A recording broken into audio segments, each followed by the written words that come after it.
And slow them Kappa, stay awesome, slow them wave. Good morning, good afternoon, good evening, whatever time it is, wherever you're at around the world. Good now. Skyla, thank you so much for the 64 monthos. Always Kappa, and always stay awesome. You stay awesome. Thank you so much for the 64 months of support. Very greatly appreciate it.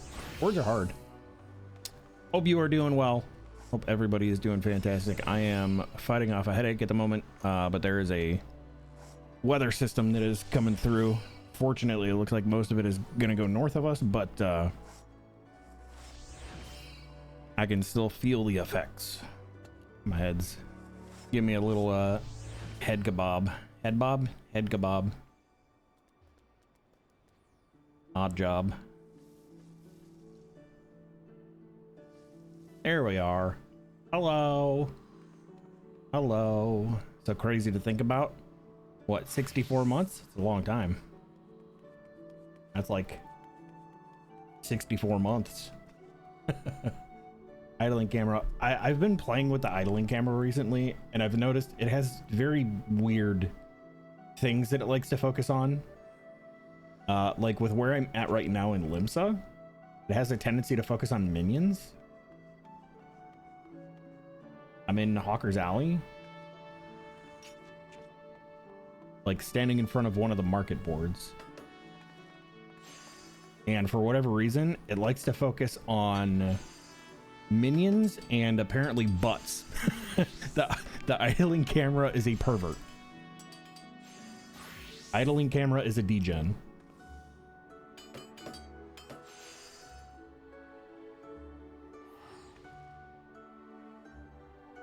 I have no idea what it's doing right now. It's staying in one place.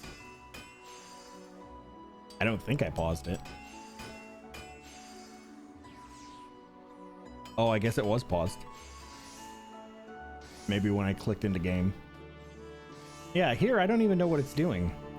Rainy here, been frying up chicken for work and now relaxing. Nice, nice.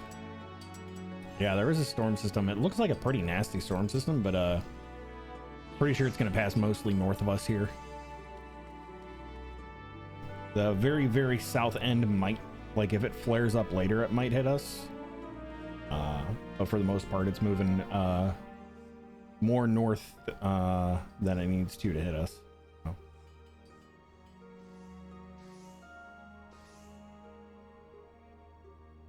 All right.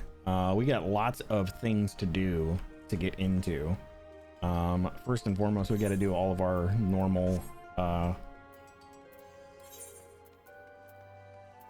busy work, which isn't too much. It's mostly just go do gold saucer. I did a couple extra dungeons on warrior, so I hit 81. I'm 81 and a half. Thank you, Skyla. I hope so too. It's it kind of came out of nowhere and hit pretty hard, so I think it has to do with the front that is coming through that's not gonna hit us fully. But thank you, I appreciate that, and enjoy your lurk.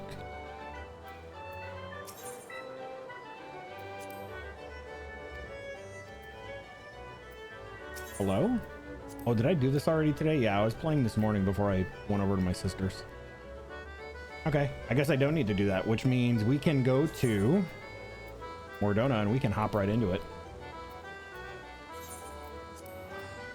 We can hop right into it.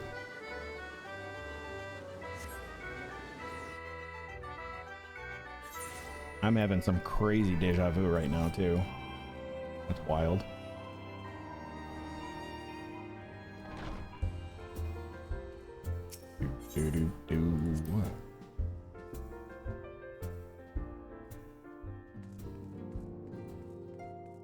All right, Mr. Taru, what you got for us? Shake and resolve. Let's see, is this because I pulled up the content unlock page for this so that I can see like how far we have to do. Shake and resolve. Okay, yeah, so this is the first. There's 1, 2, 3, 4, 5, 6, 7, 8, 9. There is 10 major MSQ quests for patch 5.1. Celaya, gods, it's good to see you. I hope your being here means you've had your fill of rest. More than my fill.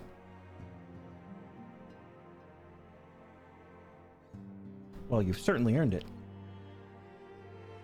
Not much has happened since your last visit. I had planned for you to meet that helper I told you about, but he refuses to answer his link pearl. I do hope he's alright.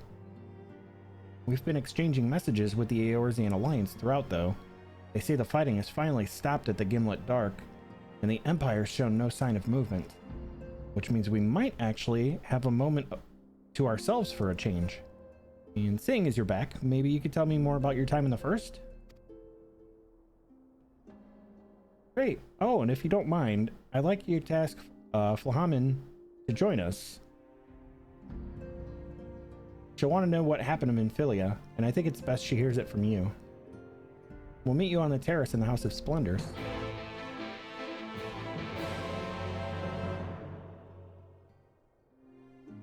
That is back out here.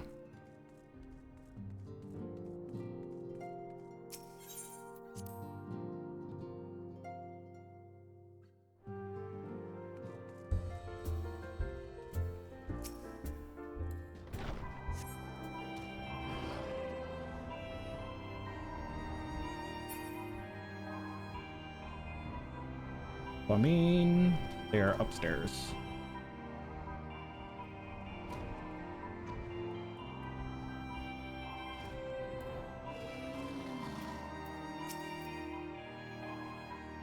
Celaya, Maya, it's been a long time. Tataru did mention that I would be joining you, did she not? She did. She did indeed. Thank you. Words cannot well express how I have longed to know more of the First. This world Minfilia has sacrificed so much to save.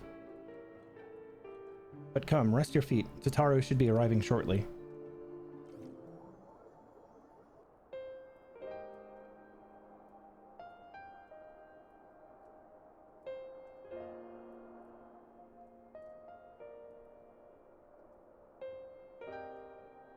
And so Minfilia chose to pass on her gifts to the next Oracle? This girl who Thancred named Rin. To have such a burden thrust upon her as a child, only to embrace it when given the choice. In that respect, they are quite alike. It would seem her legacy is indeed in capable hands. Celaya, might I ask a favor of you when you next return to the First? Tell Rin what I cannot. Tell her thank you.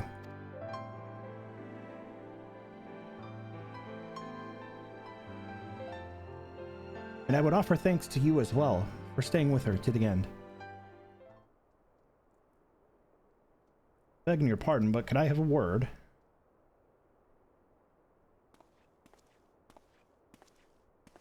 What's up, goat? Real? I hope you're here to tell me you've received word from our helper. I wish. Nay, I've not had a peep out of him. And it's been a good long while now. Too bloody long. On account of which, I'm gonna sneak over the border and see if I can get a signal to him from closer up. But what if they catch you? There must be another way. Well, it ain't as if we can ask Thancred to do it. Besides, I shouldn't have no trouble picking me way through the Gimlet now that the fighting's died down. Gods know there's enough shadows to hide in. And it beats waiting around here twiddling my thumbs. Any road, I just thought I'd let you know. Now I'd best be... Ah, I nearly forgot. Kryle's at the stones, if she wants a word. Something to do with the patients? She was getting ready to examine them again when I left.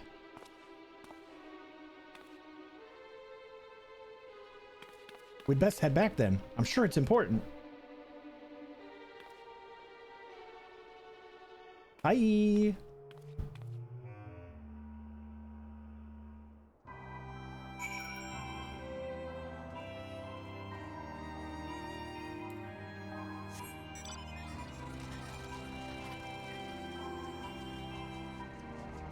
Fly it straight through the doors. It worked. Why am I allowed to be on a mountain here like that? That's weird.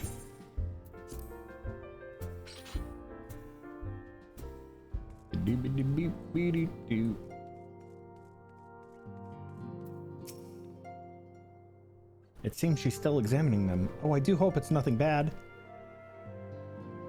Rude. Rude. So rude.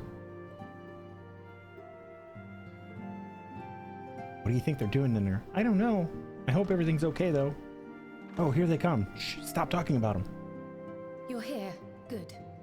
Voice acting. Good.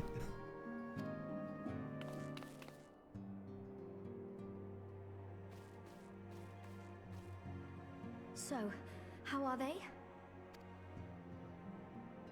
Still locked in slumber, but otherwise in good physical health. For the present, at least.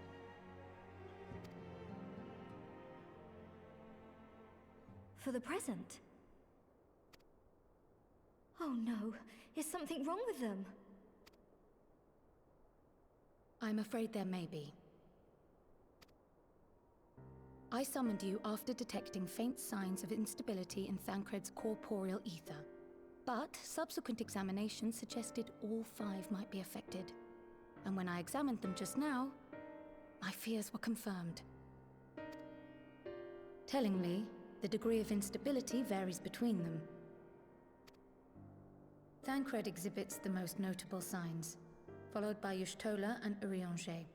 The twins' ether, meanwhile, remains relatively stable, but there is a change there too if one knows to look for it. Hold on. Isn't that the order they were called away in? That's what I was thinking. Indeed. Which leads me to believe the instability will only increase with time.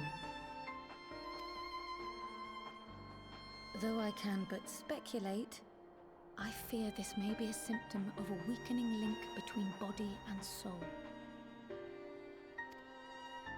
By the gods! What happens if the link is broken?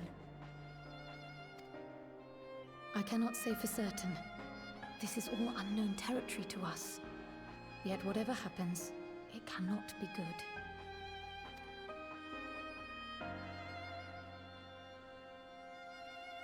Mercifully, the instability is still only slight. And you may rest assured Master Matoya and I will do everything in our power to keep it from worsening. Be that as it may, it is imperative that you find a way to restore our friends' souls to their bodies.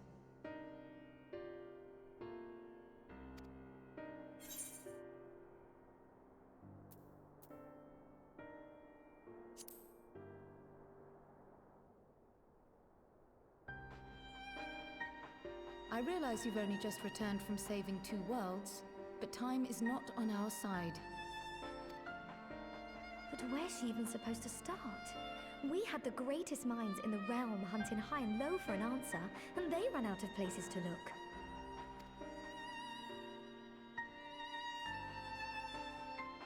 You stated in your report that the Exarch had originally intended to reverse the summoning process by means of his own death, correct? Yep.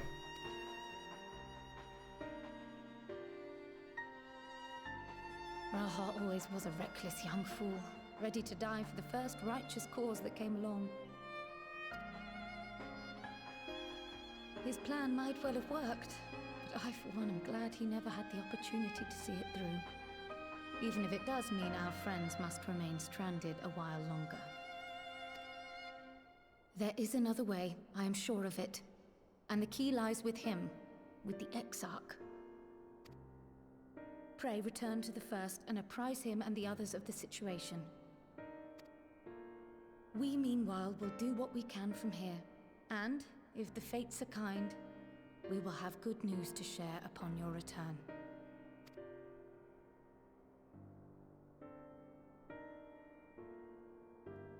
Alrighty. Goose chasing ghosts. Or souls, or what have you. Back to the Crystarium.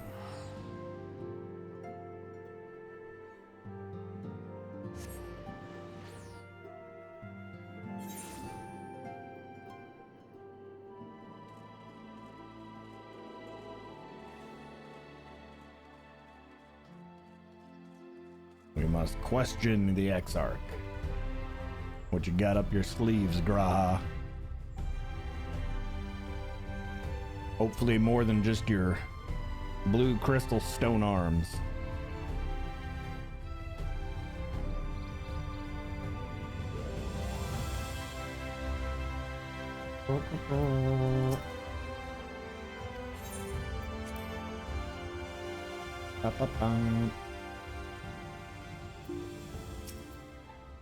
Ah, Celaya, you are returned. I hope your time in the source was suitably restful. But of course it wasn't. Go on. Their corporeal ether shows signs of instability. By the gods, the possibility never even occurred to me. If you've returned in hope that my research has yielded a solution, I fear you will be sorely disappointed. It is but a mercy we have the likes of Mistress Kryl and Master Matoya to keep our friends' bodies safe while we wrestle with the problem. But they cannot forestall the separation of body and soul indefinitely. Come, the others must be told.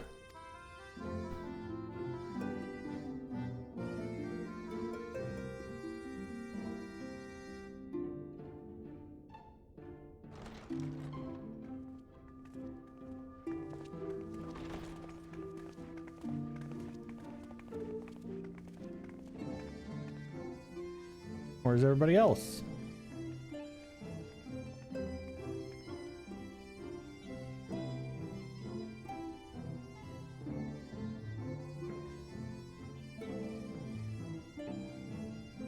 What are you talking about? I can't hear you. Speak up. Ah, there they are. Well, one of them. Pray excuse my late arrival. Will Thancred and Reen not be joining us? Nay, milady. With apologies to all, they beg leave to pursue their investigation of the empty to its conclusion. Should matters here demand their presence, however, they did assure me that they would make themselves available. Yes, of course. Then let us proceed.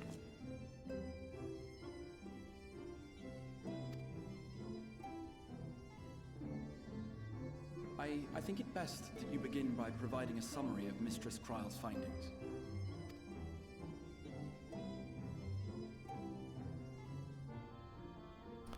Ain't looking good, folks.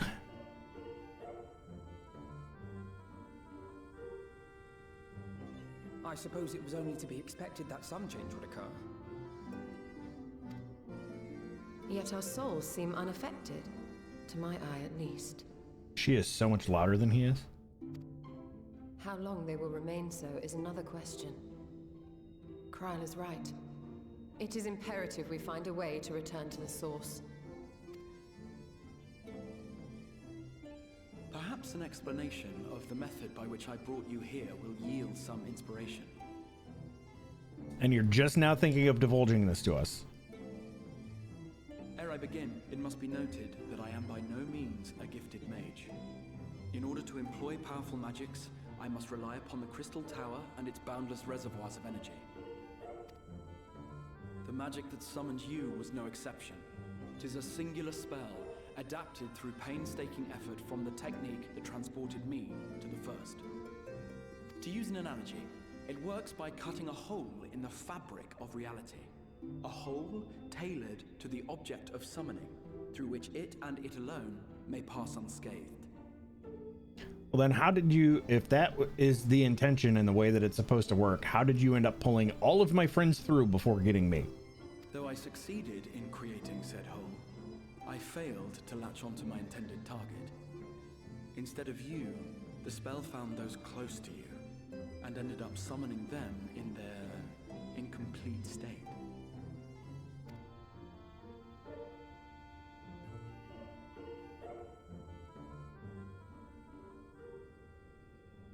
I would not soon throw my life away, not after the lengths you and yours went to save it. He is not a And clever so long as man. I breathe, I will spare no effort to see you safely home. But should all else fail, and your lives be at stake, There remains one sure method.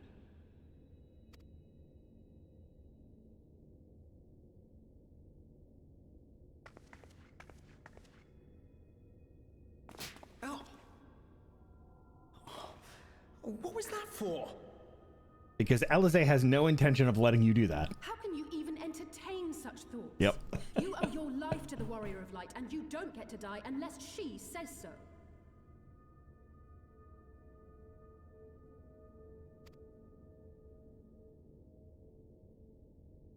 Your followers await your divine judgment. What did you just...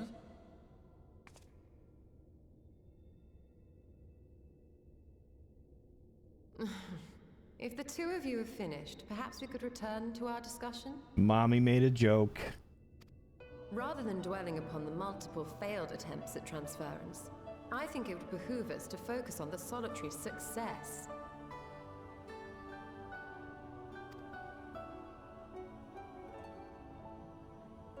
She has a very good I point. draw your attention to the fact that our friend can travel between worlds possessed not only of her body and soul, but her personal effects besides. This is no different from the teleportation magics to which we are all accustomed. Magics that allow for the transportation of those inanimate objects one considers to be an extension of oneself. Are you suggesting that simply by considering us her possessions, she could carry our souls back to the source upon her person? Well, it would be nice if things were that simple for a change. It would be. But vague notions of ownership seem a rather tenuous thing to stake our lives on. So much as a moment of doubt on her part, and we'd be left floating in the rift. Milady hath the right of it. The requisite fixity of belief would be too much to ask even of our friend. Yet were we to immure our souls within an object in her possession, mayhap then our safe passage could be assured. Are we gonna trap them in crystals and take them home? White Auracite would, I believe, Fucking serve do as it. a suitable vessel for this purpose. It was conceived Always the to white represent Auracite massive for soul of everything. Atlassian, and should house one of ours with relative ease. We would need only to ensure our soul's safe preservation inside the stone, and identify a means by which they might be transferred back unto our vacant bodies. Soul preservation and transference. I believe I know of someone who may be able to assist us. On the far shore of the source, there stands a great palace built by the elves. It was forsaken in the wake of the flood, but a certain Numo chose to make their home there soon after. Wait a minute. He said on the shore of the source, but the elves built it. But elves only exist in the first.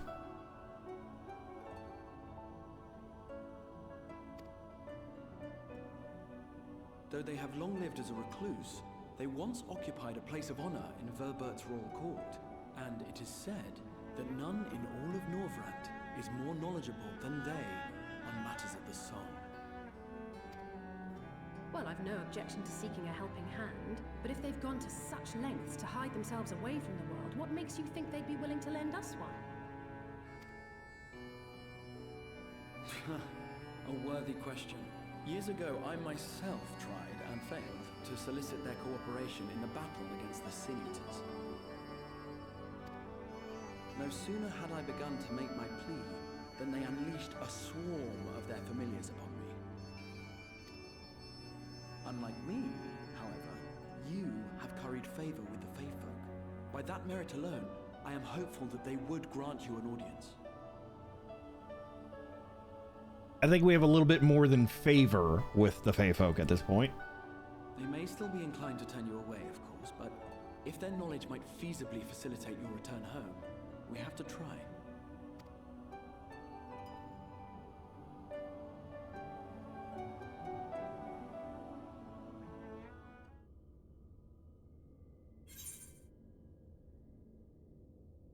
Food.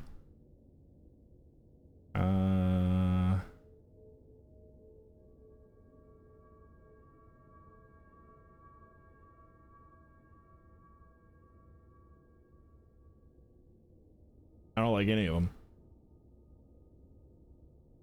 Give me that.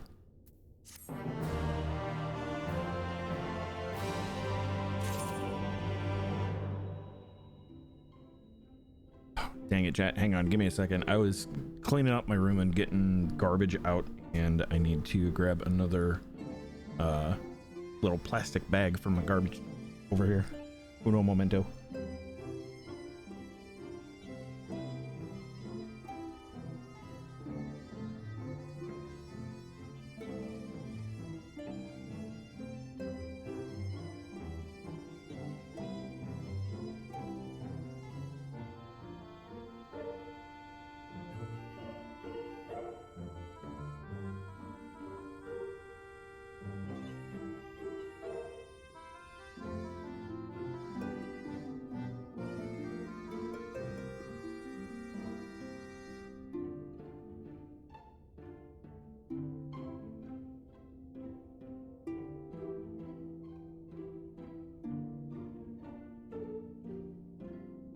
Okay, much better. Bag replaced and nose blown. A grand adventure. Crystal Exarch would waste no time in seeking help for your stranded comrades. Comrades. They're comrades. Forgot. That's how you gotta pronounce it in here. The Grand Cosmos, that is the palace we seek, stands on the opposite shore of the source. I will arrange for a boat to carry us there. I don't understand. Whilst thou journeyest thither, I think it best that I devote mine energies to the creation of white auracite. By thy leave, of course. The process require with no small amount of time, and should the Pneumo consent to lend us their aid, we will have need of a suitable vessel ere long. Agreed. Then I would ask the rest of you to meet me in Sullen, and do be prepared for a warm reception.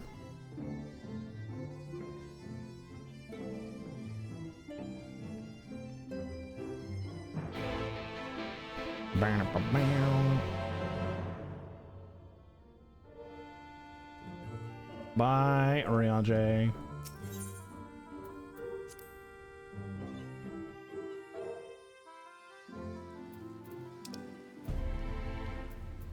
Yeah, see, this is in Lakeland, but then we're gonna take a boat. I don't understand what he's talking about being on the opposite side of the shore of the source. Like, am I missing something? Is there something here in the first that they refer to as the source?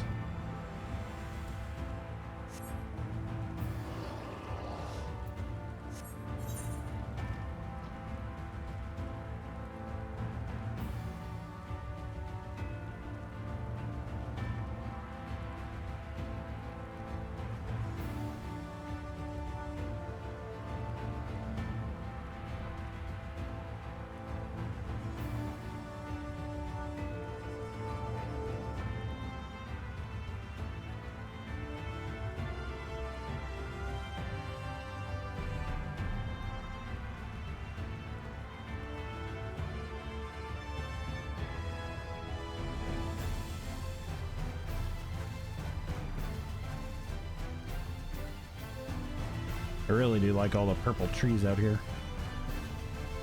Lakeland got the looks. Very pretty zone.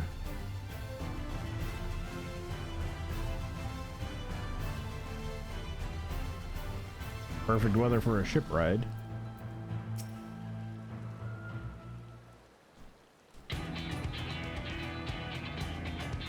As I told you before, I scarcely set foot on the palace grounds when I was set upon by our host's familiars. I expect our reception today to be no different, which is why I propose to march through the main gate, weapons drawn. I'm sorry, but are we not here to petition for assistance? I can't honestly think bargaining and looking for a fight is going to persuade them. Barging in looking for a fight is going to persuade them. The water with Bismarck in it is called the... Oh, okay. Yeah, that's definitely confusing. Actually, I believe the Exarch may have the right of it. They have no doubt poured a great deal of time and energy into their creations. Were I them, I would be most interested to meet with those who would overcome my defenses, as would any true seeker of knowledge. And there is little we can say or do to convince them to help us if we know nothing of their character, nor less why they chose to hide themselves from the world. But if we can seize their interest, mayhap we can earn ourselves an audience. You got it, dude. Weapons drawn it is, then. Though I must say, Exarch, you certainly seem to be enjoying all of this.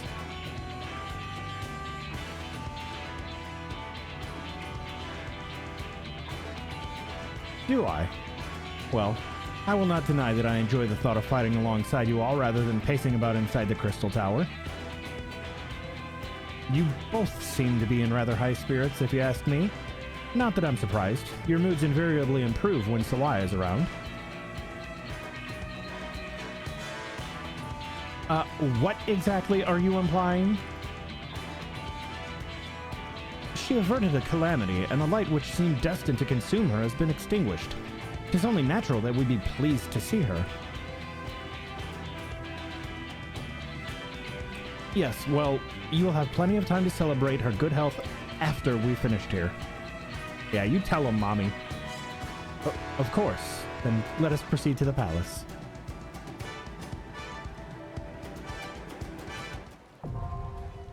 Right. Oh, okay. Apparently that immediately we're going into a dungeon. I was not expecting that. Okay. I do want to change some things. For whatever reason, I don't know why the cutscene audio is so much fucking louder than everything.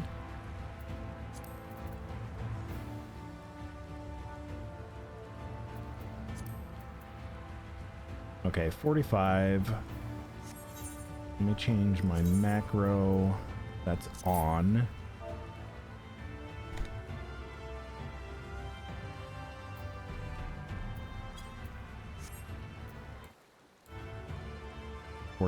Okay, so that works. And then we want to try, I think we were talking about it last night and we said the voice slider is the one for the voice acting, even though it's going to affect like combat audio.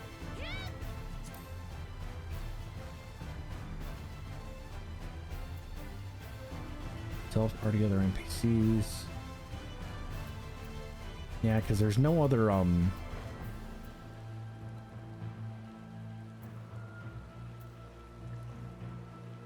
I don't know what listening position is.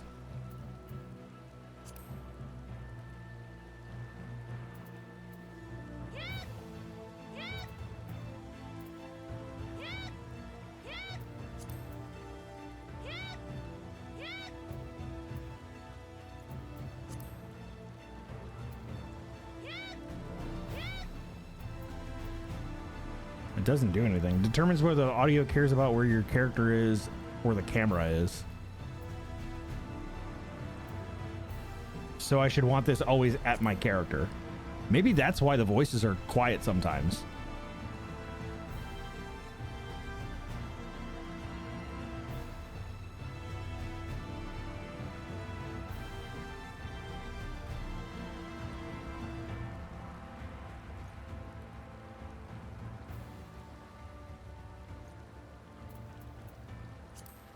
We'll leave it like that for now. Okay, into a dungeon we go. So this is the Grand Cosmos. I feel inclined to ask Goat, are you wanting to come along on the stroll through the dungeon here? The Grand Cosmos. Or anybody in chat for that matter, if anybody wants to come along.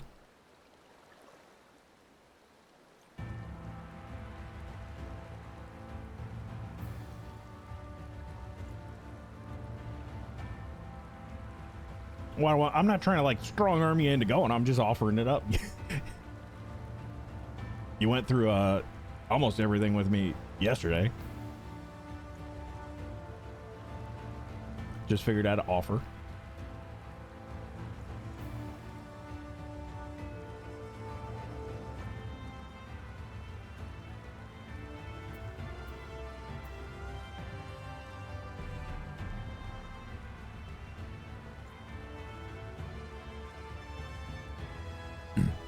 You take your time. I'll queue up because it's probably going to pop anyway since I'm a tank.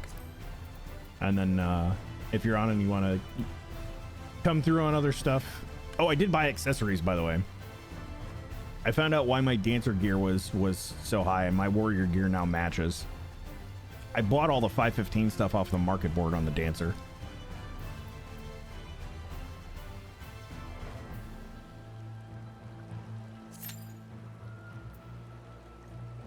Five minutes. Well, if you're on before the queue pops, let me know and I'll drop.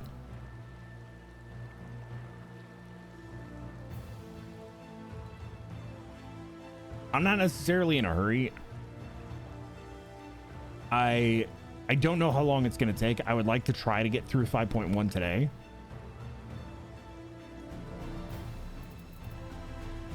Grand Cosmos. Yeah, I'm only on quest number 2, so there's 8 more big parts of the quest after this.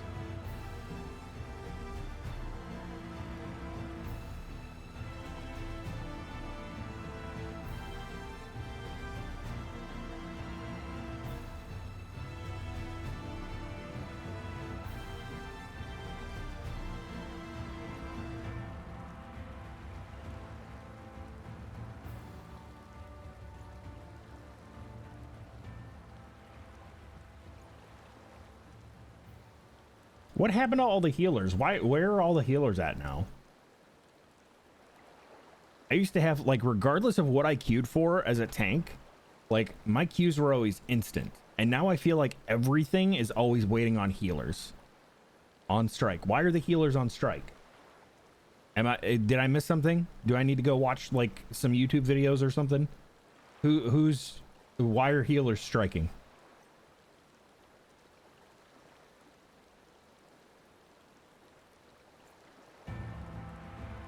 Is it the Warriors' fault? Is it because healers don't have anything to do? Healers don't have to heal. All they have to do is DPS and do not great DPS at that. Yeah, but really? Huh. So what you're saying is... what you're saying is I should... focus on leveling my healers instead so that I have instant queue everything. Hey, there we go.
You know, I had a feeling that I didn't see any enemies. And I was like, oh, are all of these statues going to come to life? Yes. Yes, they do.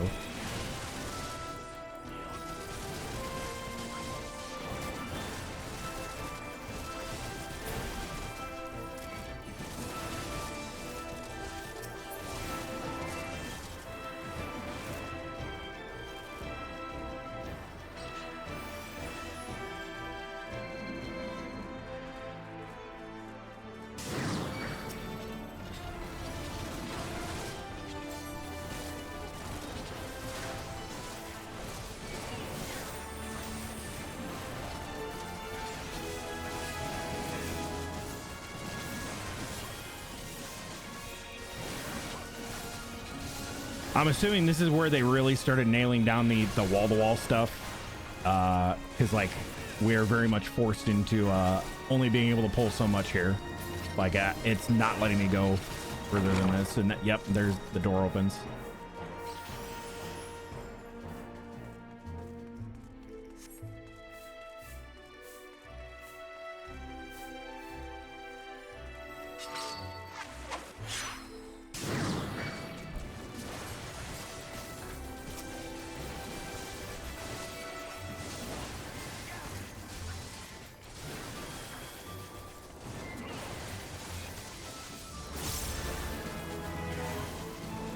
Well, I guess I could have pulled these guys, but I don't know. There seems like there's a lot of shit here, and I feel like maybe our DPS is not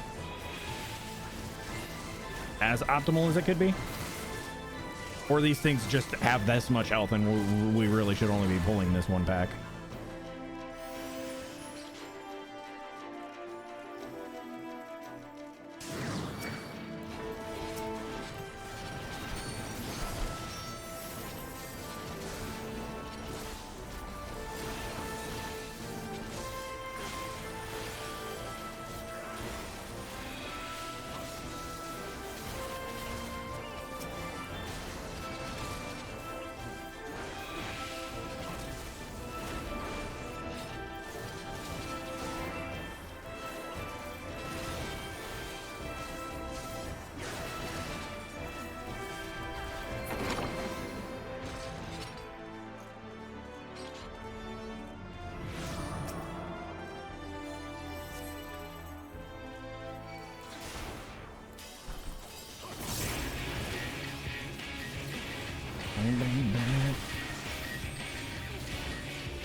Okay, my rampart's still up, so that's good.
At a Vuln stack, I'm wondering if I got hit by something I shouldn't have. That's usually what happens when you get Vuln stacks.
Hefe, what up, dude?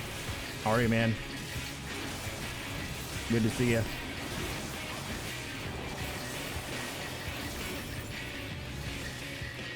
You must construct additional pylons. Whoa, whoa, whoa, whoa. You need to calm down. We're constructing right now. I don't know what is good and what's bad.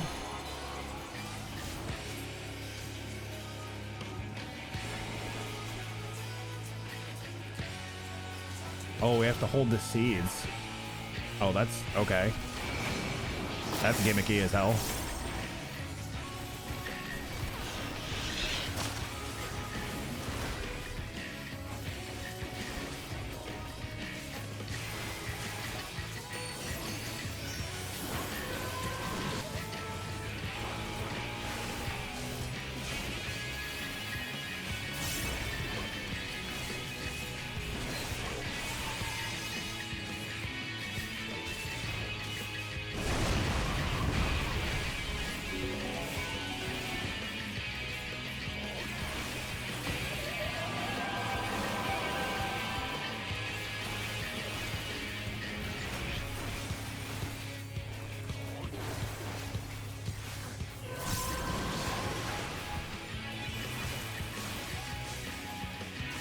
Dirt seedling.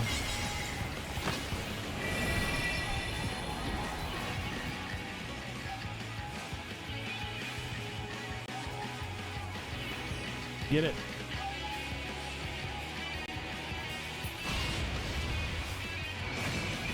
Oh, I see, I see, I see.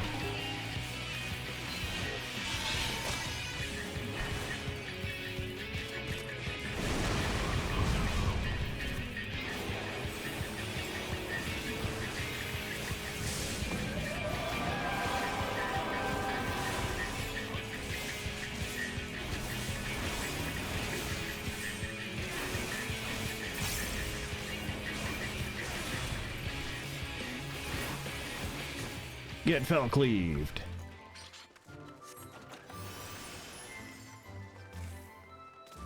That was very interesting mechanics. Wait, this is in Minecraft. What's up, Miller?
What is this, Karazhan?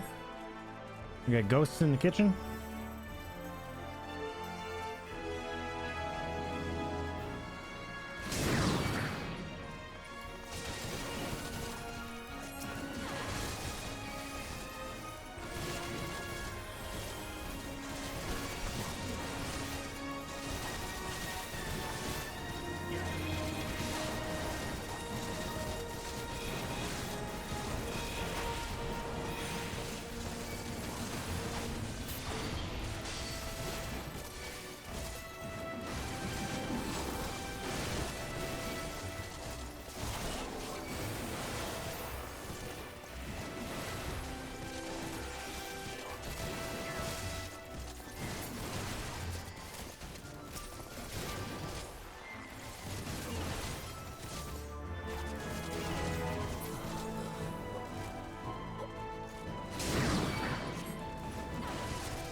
I think I'm hitting everybody, including the caster. I think he's close enough.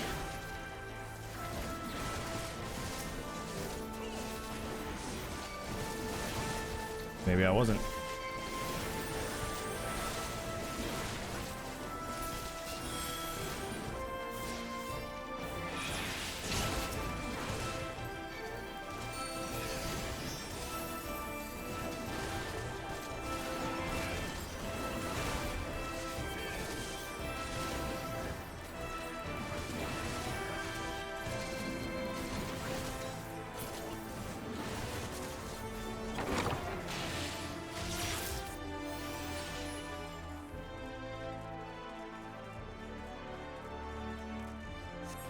Dude, this is straight up, this is Karazhan, dude. There's ghosts in like this tower city place.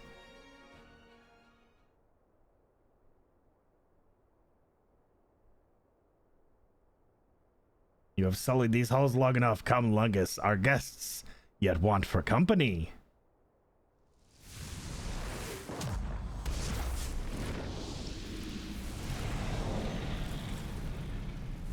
Oh, now we get to face Jaraxxus.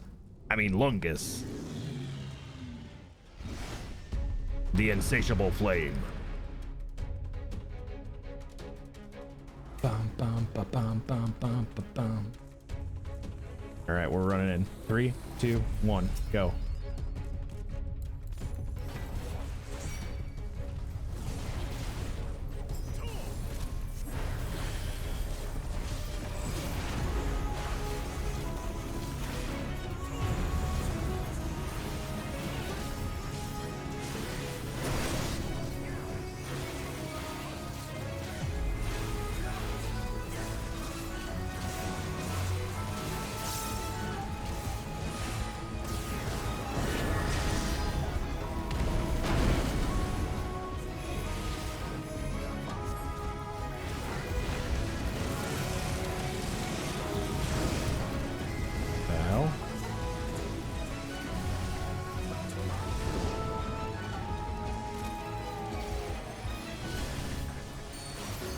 Come on, homie.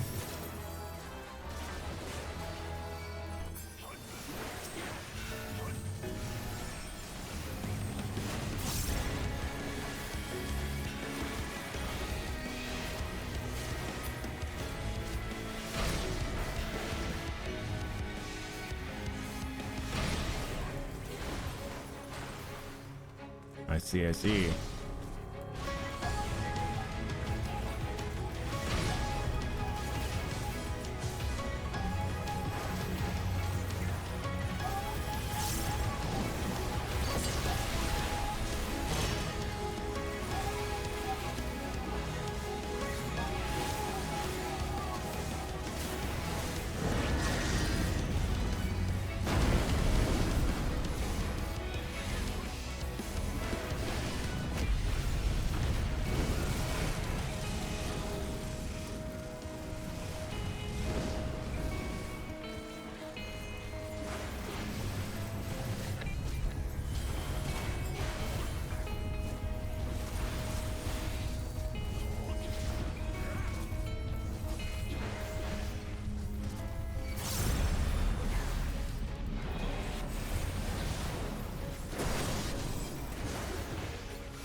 I don't have anything for that.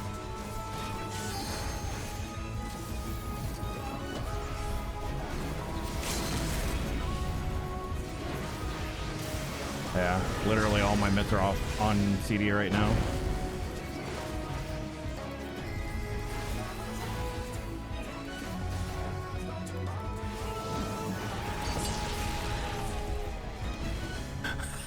What did it say?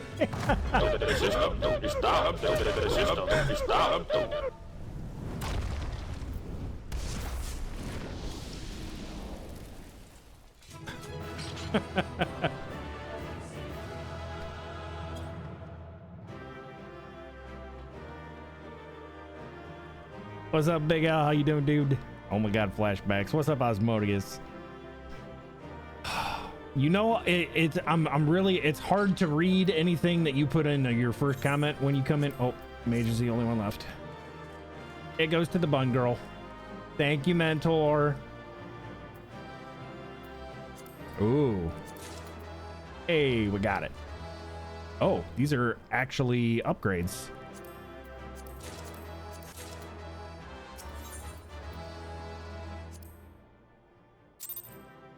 And I got one comm. Jaraxxus isn't even the right X-Pack. Listen, you face Jaraxxus. That was my fiercest familiar. Oh, impressive. Oh, I don't like it. It's too sinusy. It makes my eyes want to water. People that have colds that are all stuffed up like that, it really bothers me.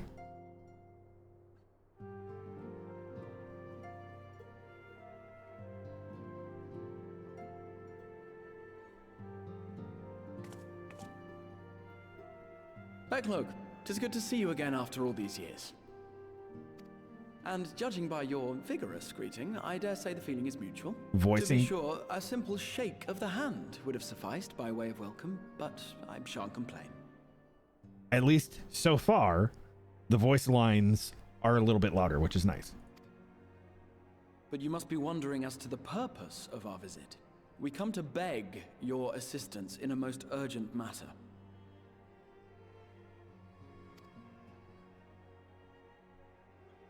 Sake? Beg? Our comrades' very souls are in danger. If we are to save them, we will need the benefit of your unsurpassed knowledge on the matter. Please, will you not sit and hear our plea? Oh, how dare you! How dare you speak thus in my presence! It was to escape such words of temptation that I hid myself from the world of men. You are sinners, one and all, and I swore never again to have any part in your affairs. Oh, they've been locked away and they don't know that the world has been saved. I can only imagine what terrible events forced you into a life of seclusion.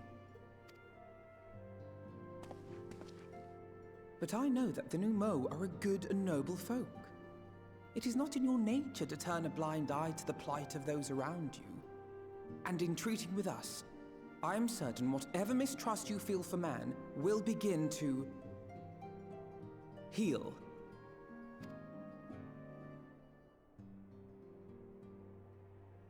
Why did he say it like that?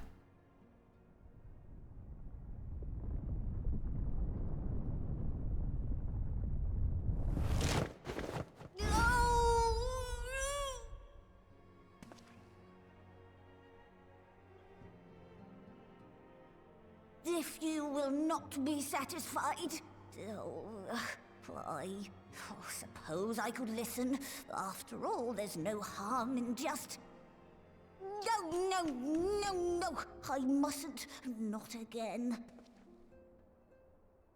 That damn court mage seemed to have the best of intentions too, and countless innocents died for my naivety.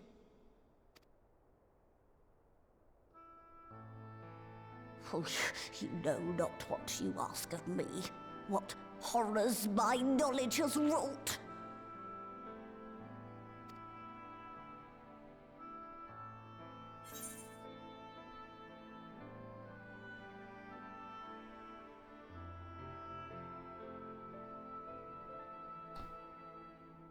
I don't know which one I want to go with here. I mean, we already know that it doesn't really matter what option you choose, but I still like the illusion of choice.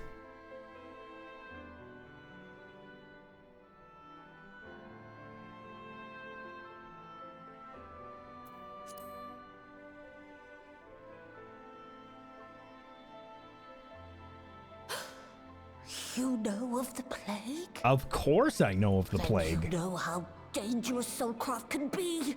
Instead of saving your friends, you risk damning them. Are you sure you're willing to take that chance? I have to. Because they would take that chance for me. No. No.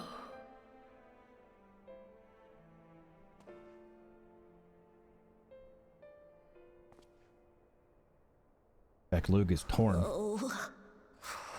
Very well.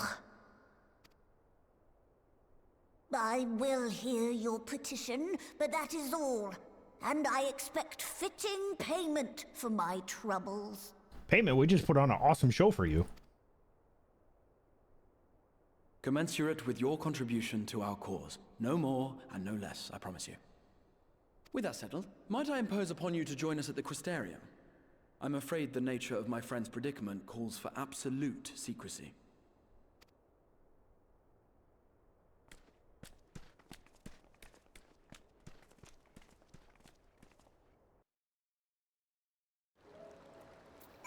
Cool beans. That was a fun dungeon. Which is exactly what the party said when we joined. Because I make it a habit, like, especially if I'm tanking, I will say hi first time through. And, like, everybody's usually pretty chill about it. And somebody's like, oh, that's awesome. This dungeon's really fun. And it was. For the record, I truly wish we hadn't had to resort to such words when treating with them. I have ever sought to convince, not compel. Oh, that's why he said it that way. Yet I cannot deny that part of me is glad Urianger shared his knowledge of the Numo with us. Had he not, Beklug wouldn't be here. Speaking of whom, we should hurry. To keep our guest waiting would only add insult to injury.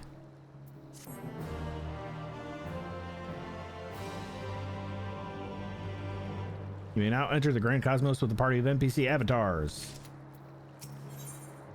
A welcome guest. Alphino looks just about ready to leave you behind. Of course he does. We mustn't dally here any longer, Celaya. If Beklug is to hear the truth of our travails in the first, you of all people should be present. This is true. Back to the Crystarium. I was teleporting before the music even finished. Let's go. At least it isn't the dance phase from that WoW raid. The dance phase from that WoW raid. In Karazhan? God, Karazhan was huge. It had so many fucking parts to it. I don't remember the dance phase though. Like when you say dance in reference to WoW, the first thing I think of is the safety dance from Hegan. Because you have to do the safety dance when he does the plague splash out of the floor.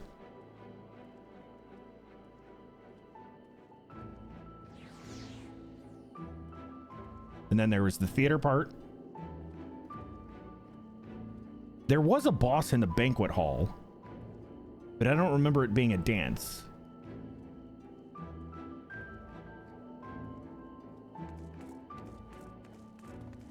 The Humpty dance? My name is Humpty. Talking about sounding like your sinuses are completely blocked. It was a raid a couple years ago. Oh, so a different raid, not... Okay. Even though I was referencing Karazhan. Okay, different raid. What raid was it? A couple years ago. Probably not one I'm familiar with. I haven't really done any raiding in WoW since, like, Kata.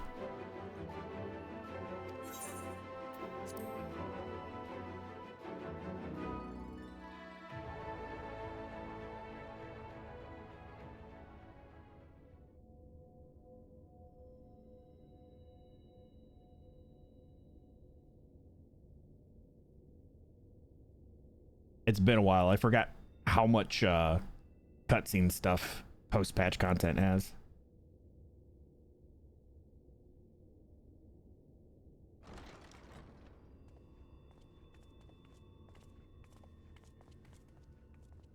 Same castle, different... Oh, when they redid Karazhan, gotcha.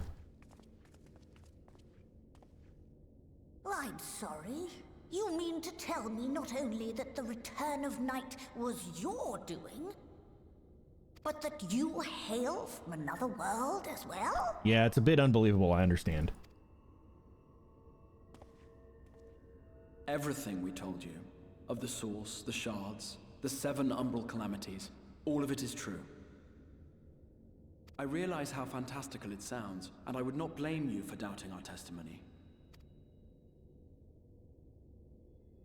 But given your expertise, you must surely have noted the peculiar nature of their souls.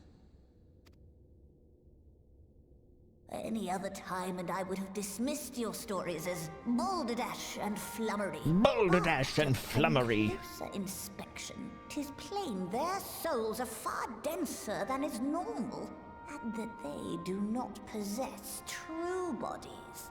I had a feeling that that's what they were. They're with the exception of me, my entire party of companions are poltergeists. Save you. Your body is your own. And your soul is the densest of them all.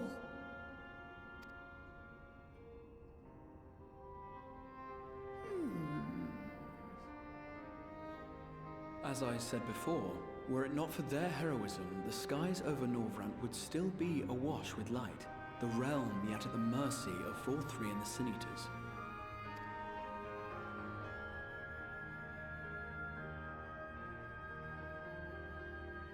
After all they have done for our home, seeing them safely back to their own, it seems the very least we can do.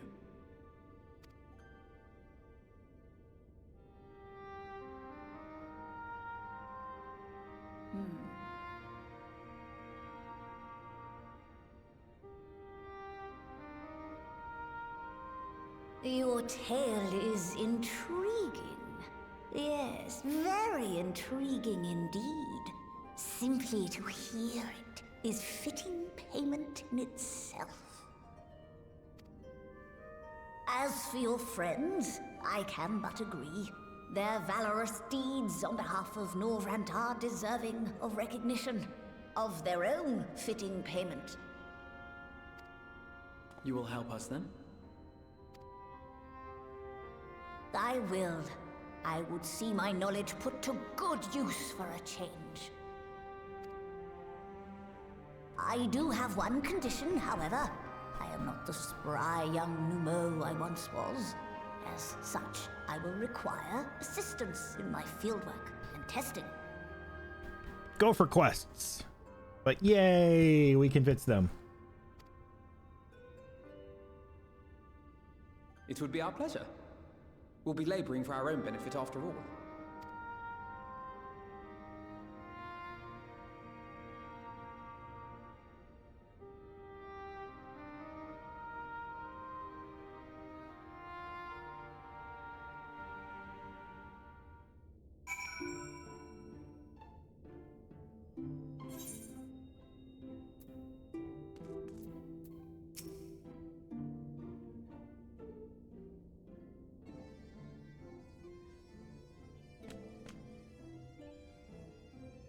You have spun quite a tale, but tell me, have you given any thought as to how you might return to your world?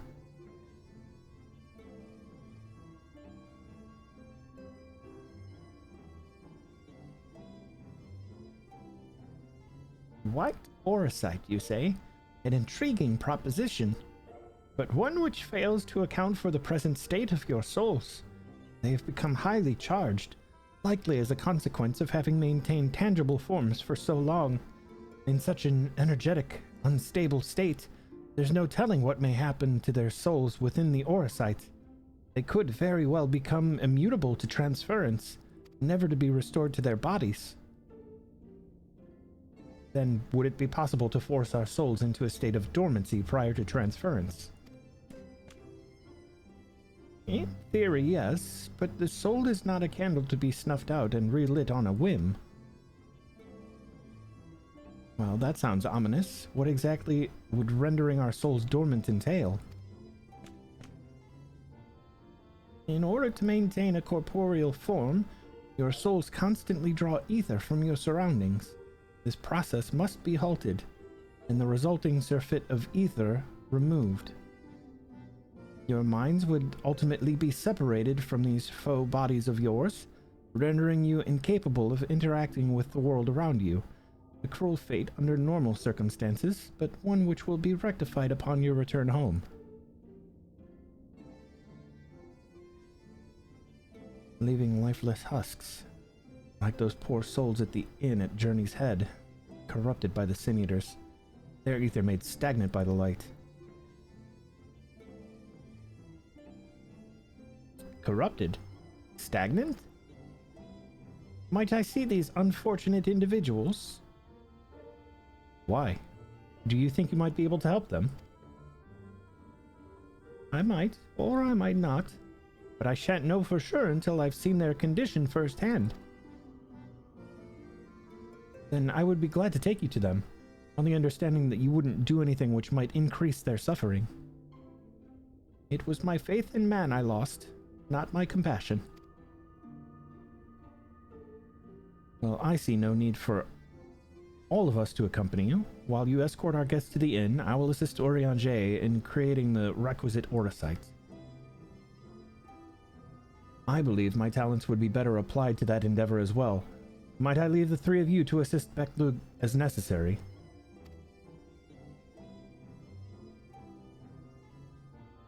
Let us make for Amoreng then.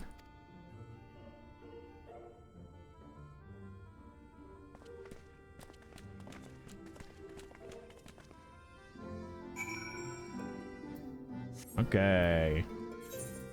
Off we go.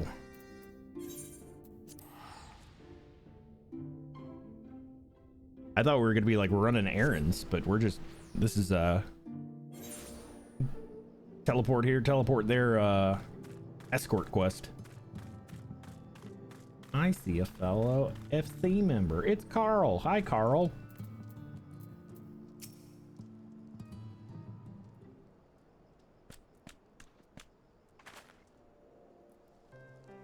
The boy! So this is Halric, is it?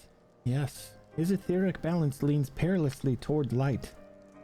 Toward stasis. What do you suppose will happen to him? Not too bright, are you, boy? The same as all poor souls corrupted by the light. He will become a sin eater. You don't know that. We've defeated the wardens and banished the light from the night sky. Ulrich was completely unresponsive before, but now...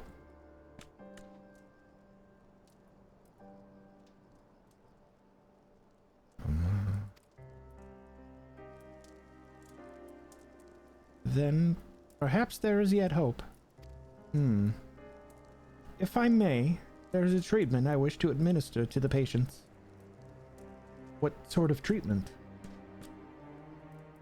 In the course of my studies of the soul, I once created a tonic which could temporarily stimulate the ether in one's body. After some refinement, it came to be used by the Knights of Verbert. Then, for far darker purposes, lest it fall into the wrong hands, I swore never again to make it. But for their sakes, I will break that oath. It is not like to reverse the stagnation, mind you, but it should offer some measure of relief.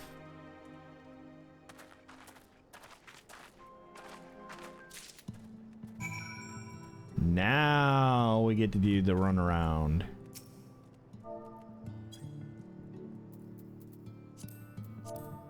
Hi, Carl.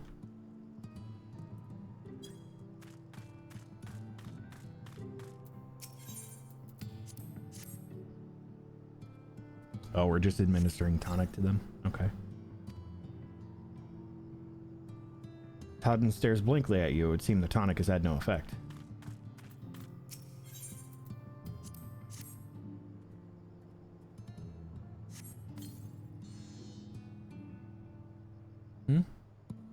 What is this warmth I feel in my chest? Where's Halric? Oh, we're not giving it to Halric yet. Or maybe they're giving it to Halric. Come now, you mustn't fret. I feel warm, and my legs, They don't feel as heavy.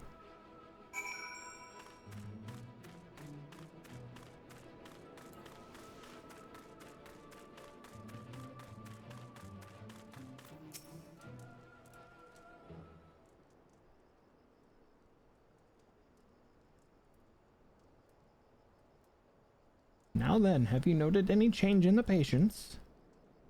A notable rise in body temperature and increased motor function, in most of the patients at least. More severely afflicted show no response. As I feared then, 'tis true that the restoration of night, the corrupting influence of the light will no longer grow, and yes, their bodies will naturally return to equilibrium given time. But this holds true only for their corporeal ether. Their incorporeal ether, that of the soul, is not so easily mended. Which is why those in the later stages of the corruption, like Halric, appear unaffected by your tonic. Precisely.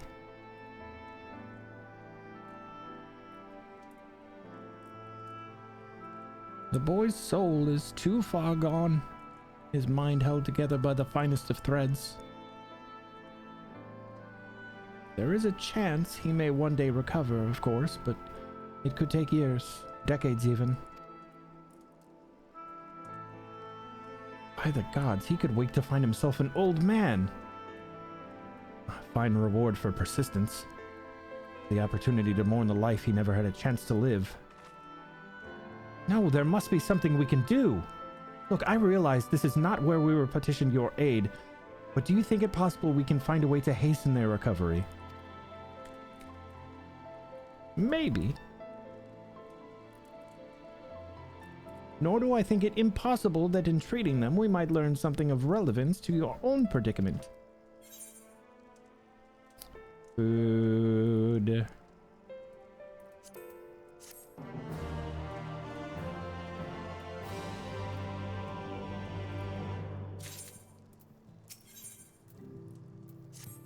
We're on good for the soul. We're almost halfway through.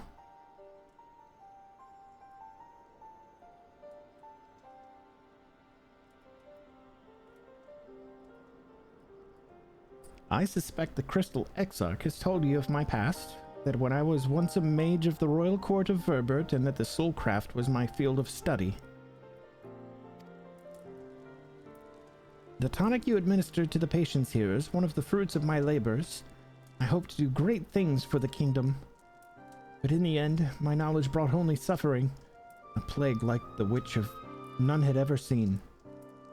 In the hands of unscrupulous men, what would have been my greatest triumph instead became my greatest shame.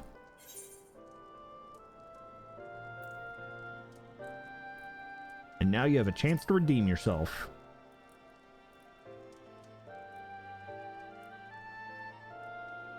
That I do. A comforting thought indeed. But let us return to the task at hand, finding a means by which we might revitalize these people's incorporeal ether. Do you think it can be done? Were the skies still ablaze with primordial light, I would call it an exercise in futility. But now we may have a chance. The method I have in mind will entail the conjuring of a familiar. They are able to amplify the energies poured into them, making them the perfect conduit for ether revitalizing magics we will ultimately employ. If you're about to launch into a lengthy explanation of the metaphysics of your plan, don't bother. I'd rather get on with doing whatever it is that needs to be done, if it's all the same to you. Whatever reagents must be procured or spells invoked, I'll do it.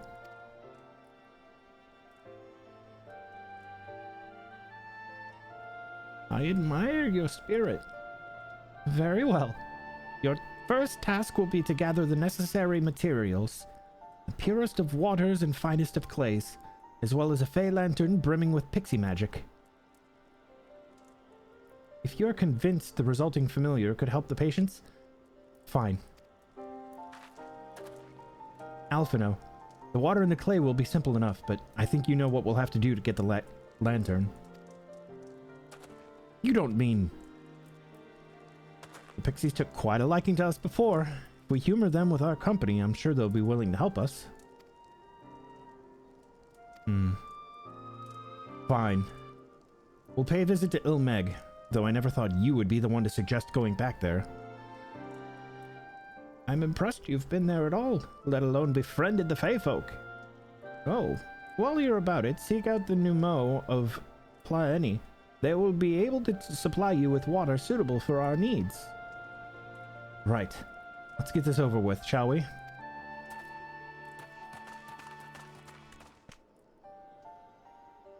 There still remains the matter of the clay. Might I prevail upon you to find it? You got it, dude.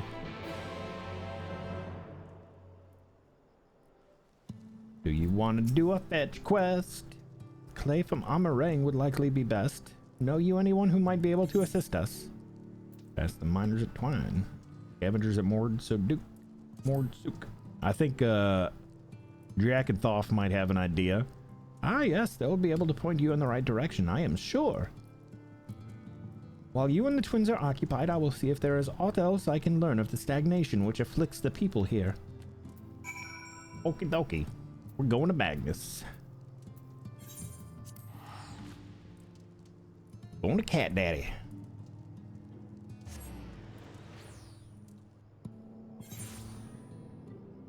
And yeah, I do think changing the voice settings and putting it up to 100% character made a difference on the voiceover stuff.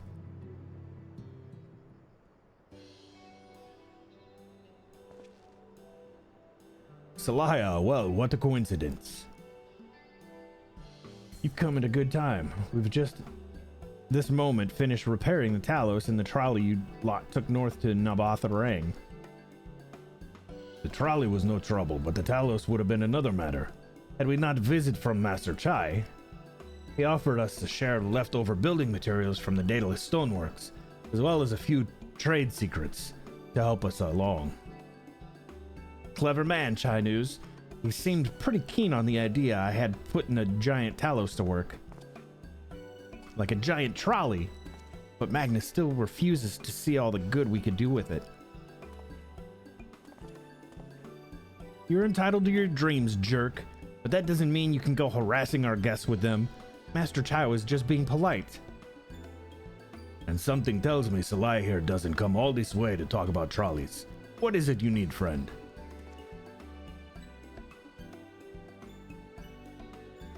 I need clay. I see. This familiar requires clay from Amarang.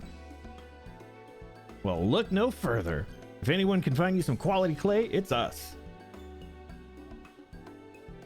Saying that, it isn't exactly a commodity nowadays, but there must be some lurking around somewhere or other, waiting to be dug up. If I'm not mistaken, there was a time when they used the clay from Mount Biran mines to make adobe bricks. Place is swarming with coyotes now, but if you're after the good stuff, you could do worse than to look there.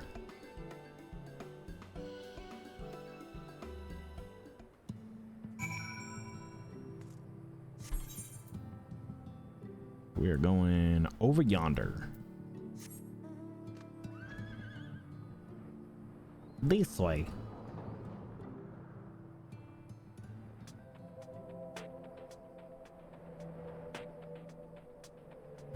Yes. Forgot about the daytime Amarang music. Very nice. Very chill.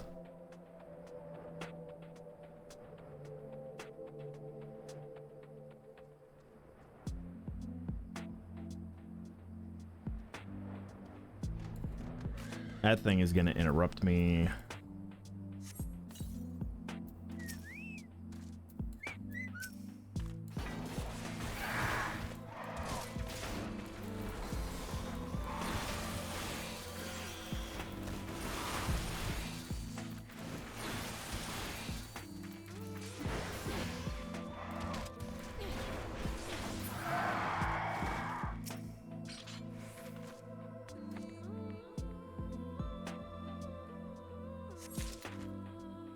Alright, that's one clay.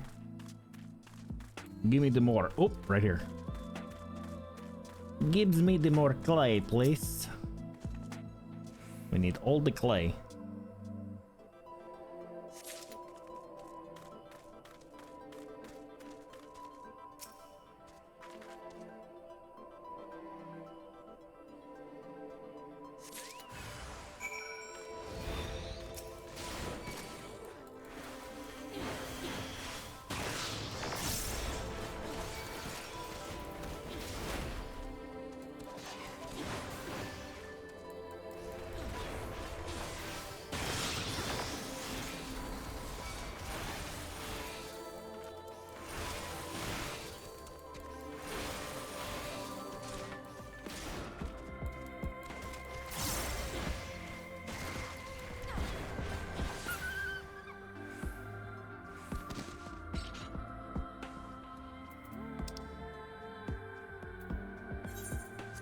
All right, fetch quest done.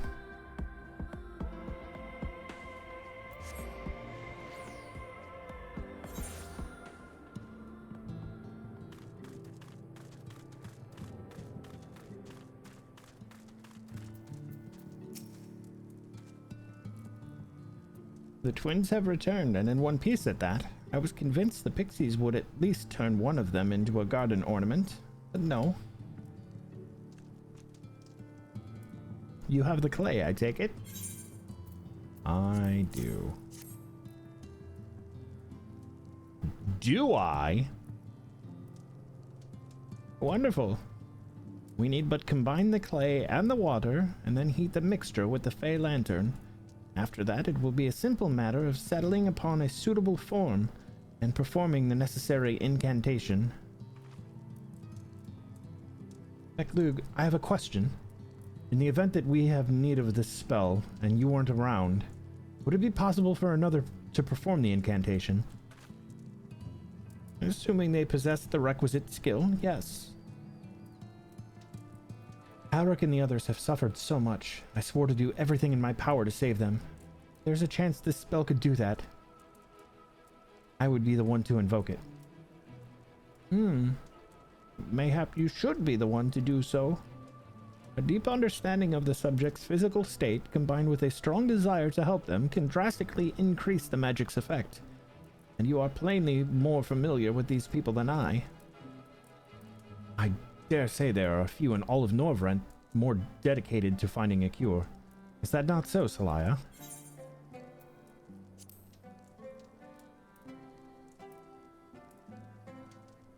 I'll give it my all. For Halric. For Tesleen. Then we are all of a mind on the matter. Alize should be the one to conjure the familiar.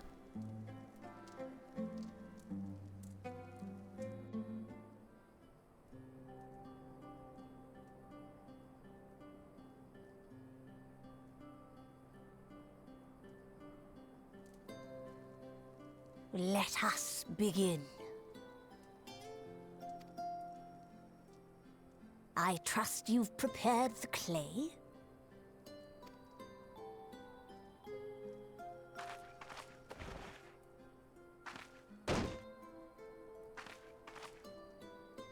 Very good. Now, I would have you sculpt for me a porksy. Plump, with floppy ears and a short curly tail.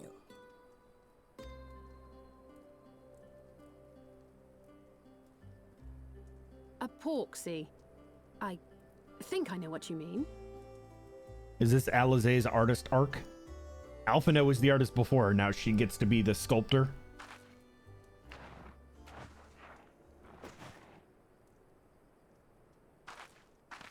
There we are. How's that?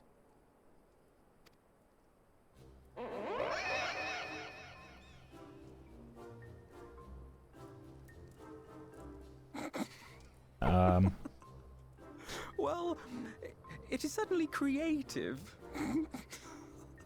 Maybe, There's no denying that. maybe not her sculptor arc. Yes, I'm no artist. Very funny. Pay him no mind, child. Though it may look like a grotesque parody of reality, it is what the invoker believes that matters.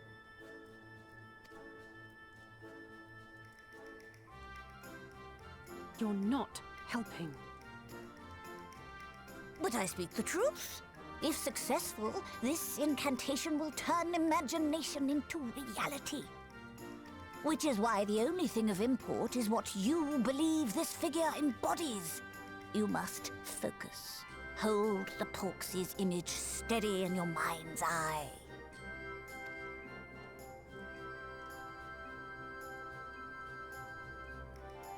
Now then, as I taught you, relax and allow your energies to flow. Let it flow, let it flow. This would be a lot easier if Alisaie was a summoner instead of a red mage. With flesh of clay I bid thee rise, on wings of dreams to touch the skies. What once was idle fantasy, I call forth to reality.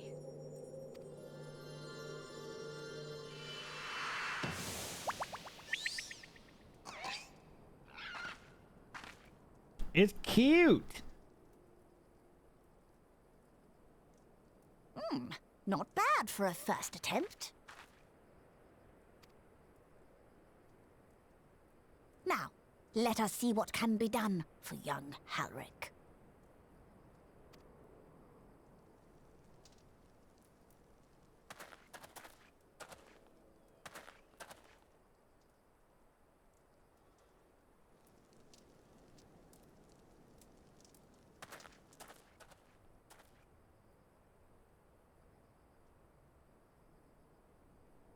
Through the operation of the magics you invoked to animate this familiar, it is now replete with the energies required to stir the boy's soul.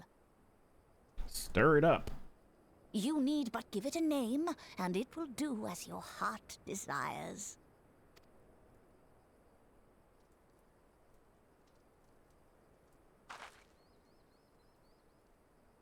A name.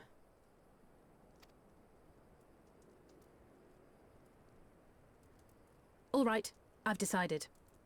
Now.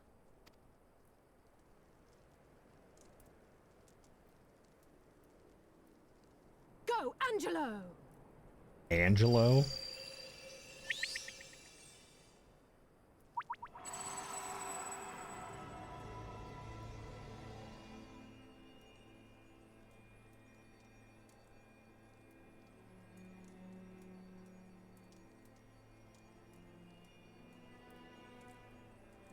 Halric is doing more things than he's done in the past.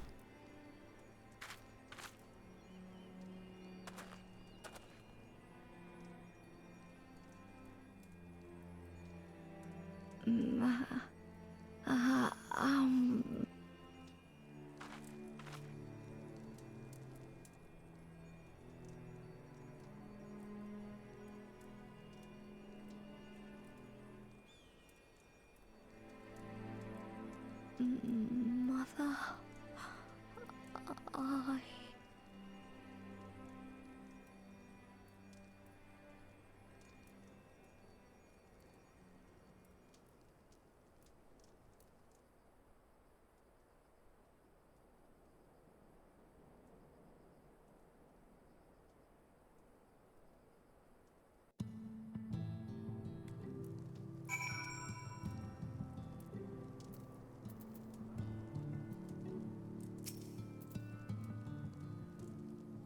I don't know if that was supposed to be a happy moment or a sad moment, but it was a moment.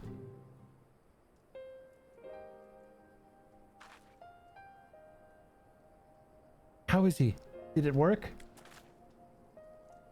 I believe it did. You and your fledgling familiar have done well. If my eyes do not deceive, a hint of color has returned to his soul. Gods, I would jump for joy if I weren't so exhausted.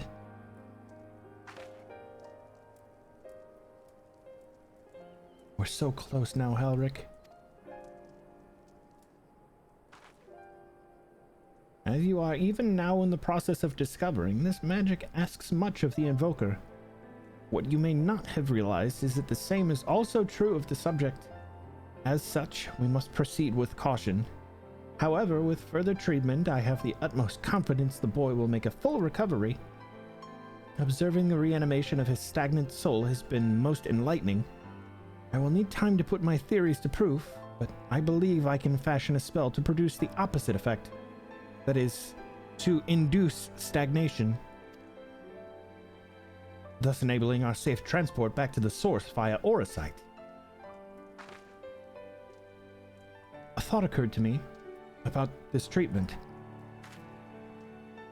Backlug said that when the soul is rendered dormant, the mind is separated from the body, that a person becomes incapable of interacting with the world around them. Does that not sound like some of the tempered back in the source? Not really. It is the fate of most tempered to become slaves to primals, save in a handful of cases. Or am I missing something? If I can master this technique, the art of revitalizing the soul, I know of at least one in the source who could desperately use such a treatment. Gabu! Our little buddy! Exactly. His condition is uncannily similar to Halrick's, is it not? The only difference being that his soul is suffused with earth-aspected ether instead of light. It follows that if his soul is subject to a similar kind of stagnation, there may be a chance we can save him, right? Forgive me, but who is this Gabu fellow of whom you speak? We got a little friend back home. I see. His condition does sound similar, yet there is much and more about the soul that remains unknown even to me. I say this not to discourage you, you understand, but to remind you that this is delicate work we do here. Work requiring patience. Of course. As long as there is hope for the patients here, I will devote whatever time is needed to see this through. But I refuse to spend that time in idleness. If it's all the same to you, I'd like to stay here with Angelo and continue with their treatment. The two of you should return to the Crystarium with Backlug and see if you can't make some headway with their newly posited theories. I would tell you to rest first, but you're not to be convinced. Ah, the fire of youth. Let us return to the Crystarium then. Finally, I found you. Who this?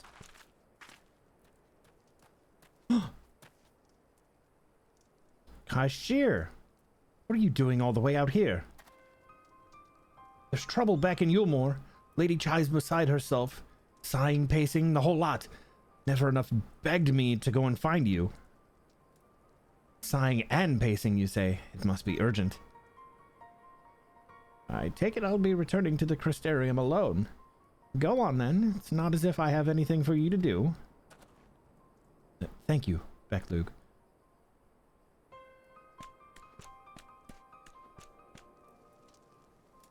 Sorry for bothering you and all that, but she says the future of Yulmore's at stake.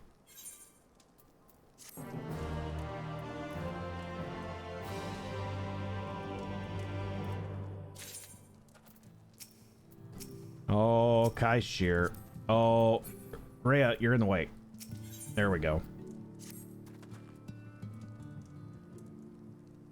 Lady Chai's up in the parlor. Best not keep her waiting, eh?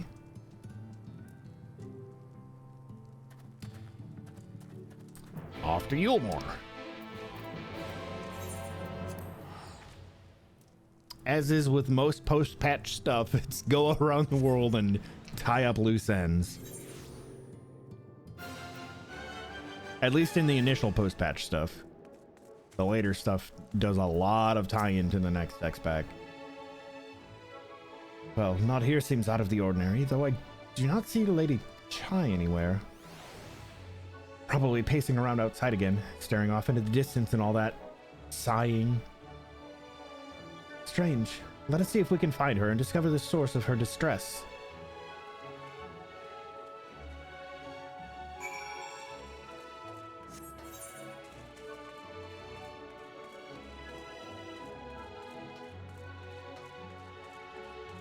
I was gonna say, I'm pretty sure there was a... Yeah.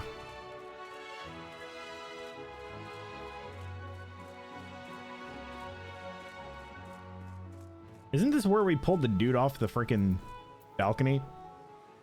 He was hanging down there.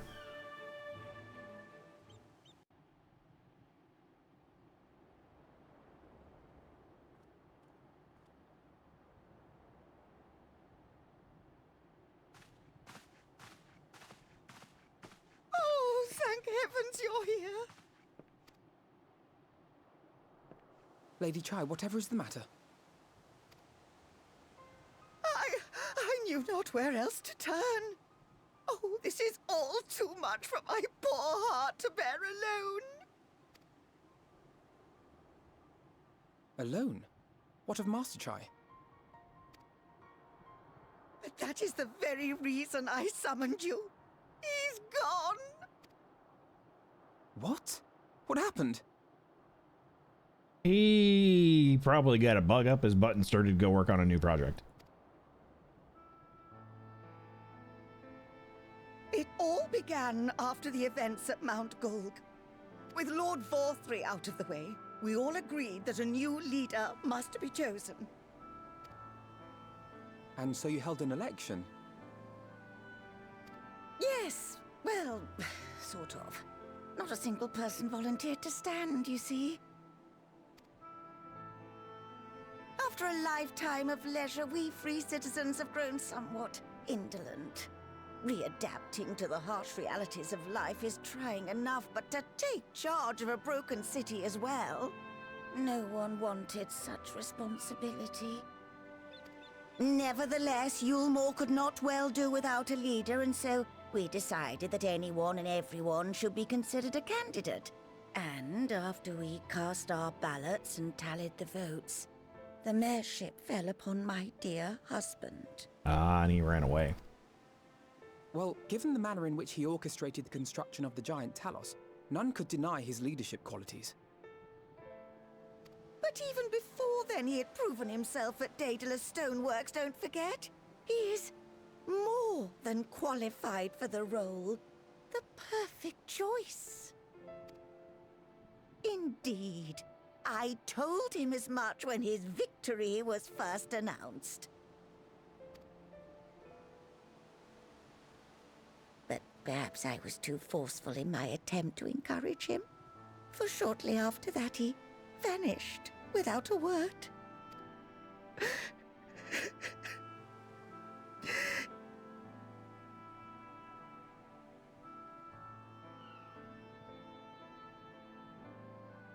You believe he was so daunted by the burden of leadership that he felt compelled to flee?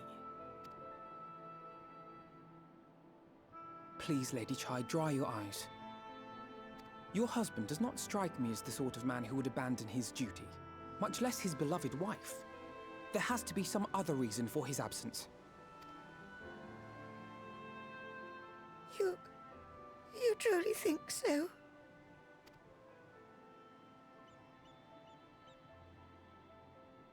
What about you? What do you think has become of my husband? He's gone. He's gone.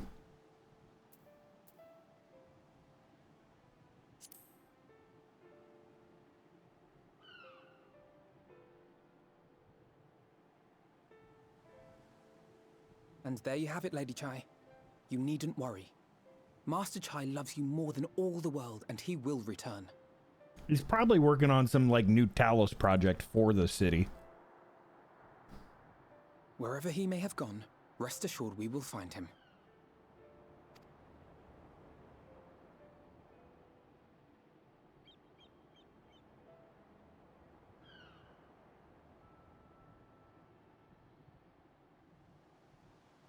Thank you, my dear boy. You have set my mind at ease. I will trust in my husband and await his return.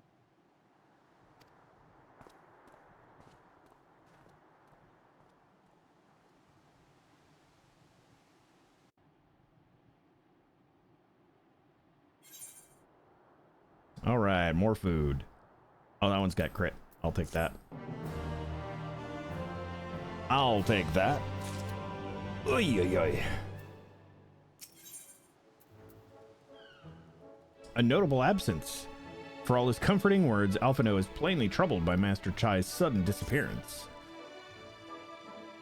It makes no sense for Master Chai to have left without a word, but even if he had, he would not have done so unobserved.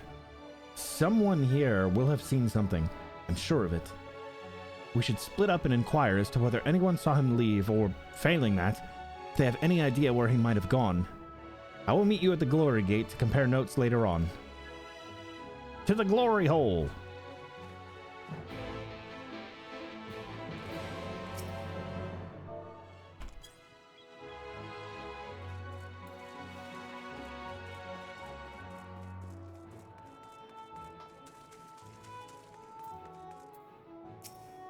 Moen, what'd you see?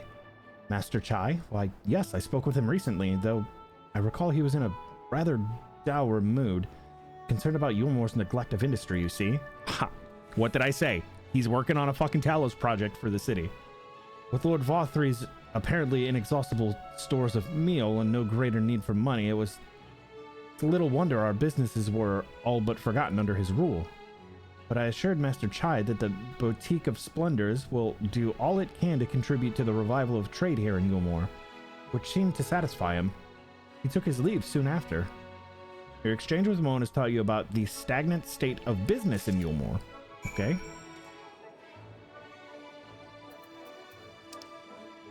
To the buttress.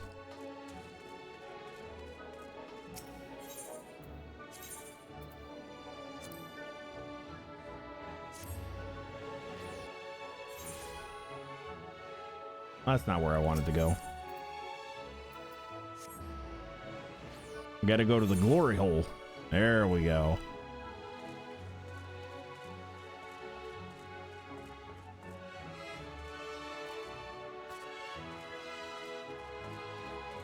Somebody inside, maybe?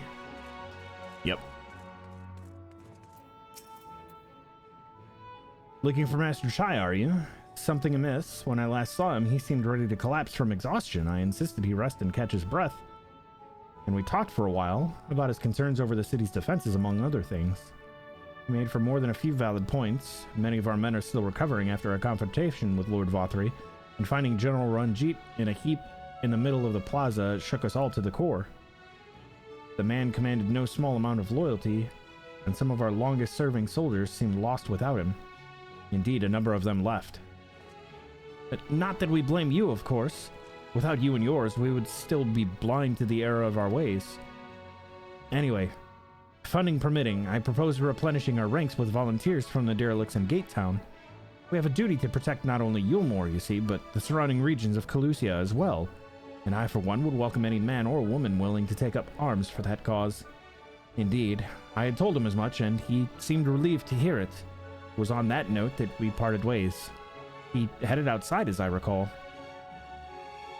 We have learned about the perilous state of Yulmore's defenses. And with that, we should be able to go outside.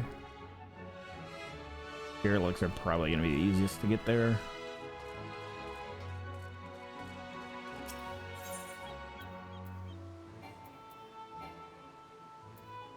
I'm not attuned to that?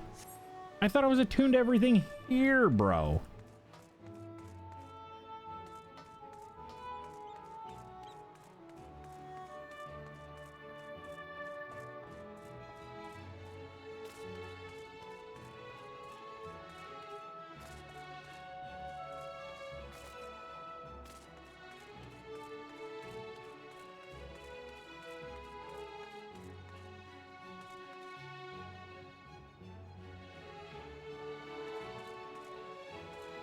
I don't know why, but I feel like this campfire is severely under-textured in comparison with a lot of stuff in the game.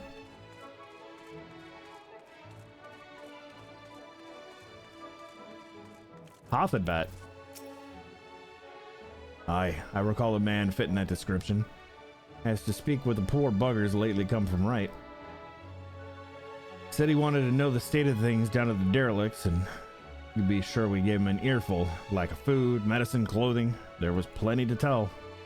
We hunt high and low for whatever we can scavenge, and it's barely enough to fill our bellies. But folk here just don't want to survive. They want to thrive. When we heard that, he started mumbling to himself. Something about finding us work, I think. Fair play to him, though. Not content with having his ear chewed about the derelicts. He asked about other settlements and all. After that, I can't really say. Looked like he was heading for Gate Town when I last saw him. We've learned about the poor living conditions of Calusia's downtrodden. Go us. We are learning.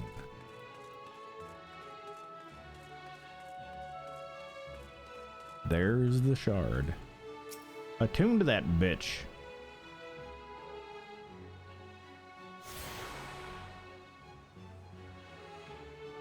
You've attuned yourself to all of the... Okay, so that was the last one I was missing. Speak with Alphino. And he is at... in front of the glory gate. Go back to the glory hole, please. Alright.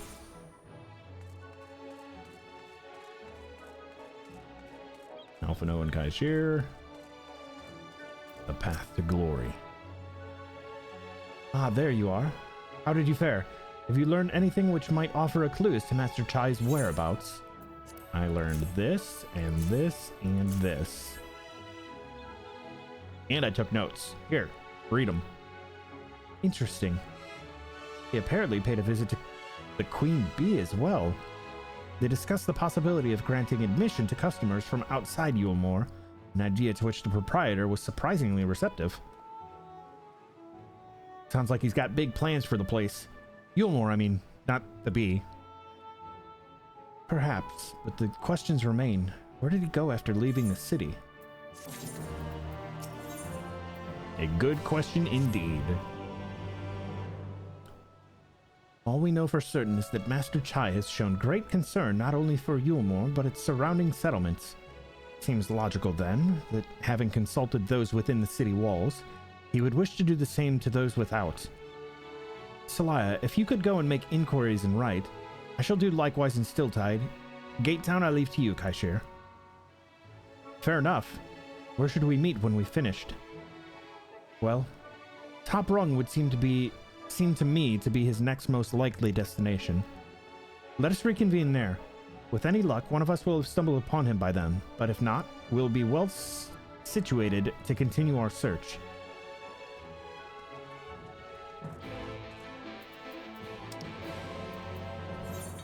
Off to right we go. Brick Ogre. Now that's a strong name.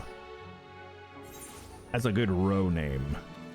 Good strong Rogadin.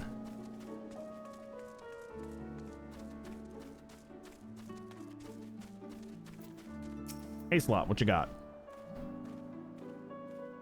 No, the name doesn't ring any bells, but there was a rather dapper looking missile gentleman here not long ago. He wanted to talk about the relations between Wright and Yulmore, or rather the lack of them.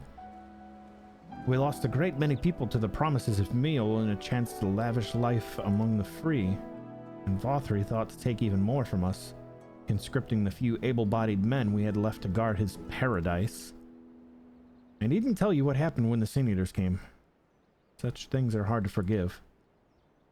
But Vothri's gone now, and we're curious to see what will become of Yulmore in his absence. That's what I told your friend, Chai News, was it? And I'm sure the other said the same. Not what he wanted to hear, I suppose, but he left soon after, and that was that.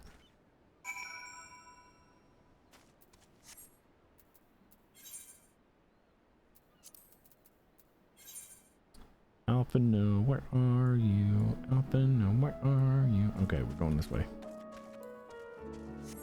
The Great Google Library, PD! Going to the lift. We're going up on top of the lift, apparently. At least I think we are. Yeah.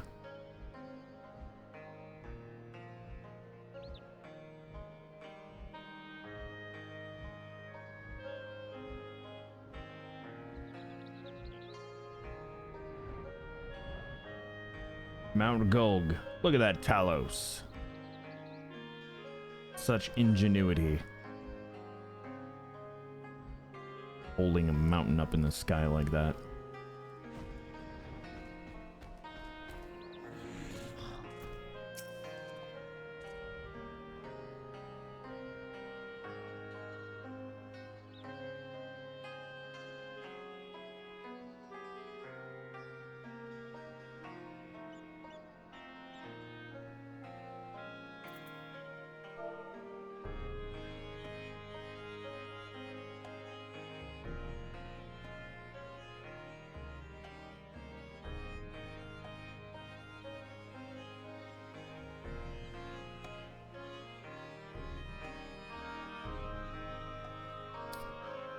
So he paid a visit to both Wright and Gate Town as well, did he? I see. Kaishir and I glean much the same. He seems determined to salvage what goodwill might yet remain among the settlements of Calusia. The only likely place he has left to go being Amity. Come, if we're quick, we may yet catch up with him.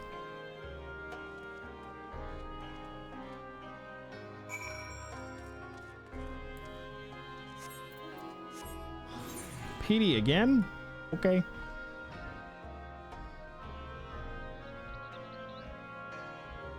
You got it, dude.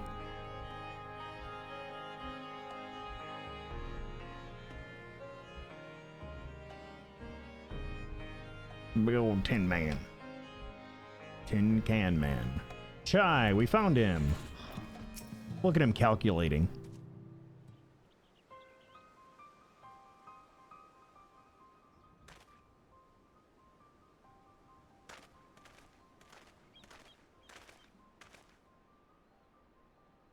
Celaya, Alphino, Kaishir, what are you doing here? We might ask you the same, Master Chai. We've been looking all over for you. Looking for me? Whatever for? Lady Chai is nigh unconsolable in your absence. She claims you disappeared without so much a word and bade us return you to her side. What blazes are you talking about? I left a letter for her in our chambers. Though I suppose she could have overlooked it. And when she gets an idea into her head, I can only apologize. No harm done, Master Chai, but since we are here, might I ask what compelled you to come all this way? We were told you had been elected mayor, and from what we gathered from nearby villages, you may have been inquiring about the people's grievances. Is it safe to assume you mean to take office? Now, let's not jump to conclusions. I did seek to learn about the problems faced by the people of Calusia.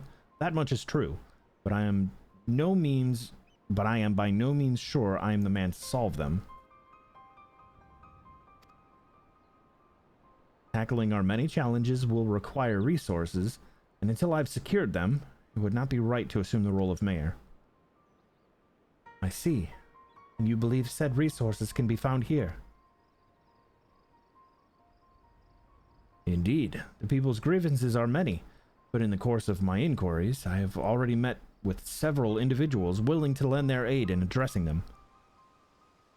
However, there remains one individual crucial to my plans, a man whose counsel might yet make a mayor of me. With respect, such forethought is, in itself, proof of your suitability. The city needs you, Master Chai, and I am certain this man of whom you speak, whoever he may be, will reach the same conclusion. For what little it is worth, we will vouch for you should he require convincing.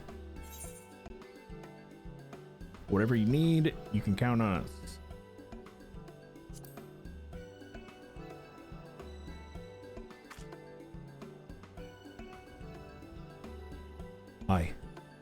I don't know what to say. You don't need to say anything. You've got your actions to speak for you.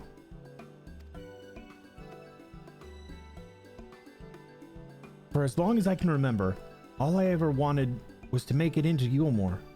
But that dream's gone now. Burst like a bubble, or a boil, more like. Anyway, outside of repaying Master Alphino, I haven't had a clue what to do with myself. Spent most days in a daze, but you've been running up and down, trying to find a way to fix this mess for everyone. And I reckon you can do it. You've got this lot up Mount Gold, didn't you? You got this lot up Mount Gold, didn't you? Words. Sloth. Rewind. Reverse it. You got this lot up Mount Gold, didn't you? How hard could mayoring be? You're going to steer Yulmore to a better future. I know it. And I want to help. Properly help. Do something that makes a difference. I don't know what it is yet, but I'll work it out on the way. If you let me come with you, that is. What are words? That's something I ask myself every day, Subby.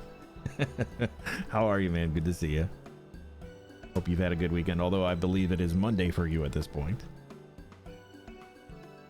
You give me entirely too much credit, a lot of you.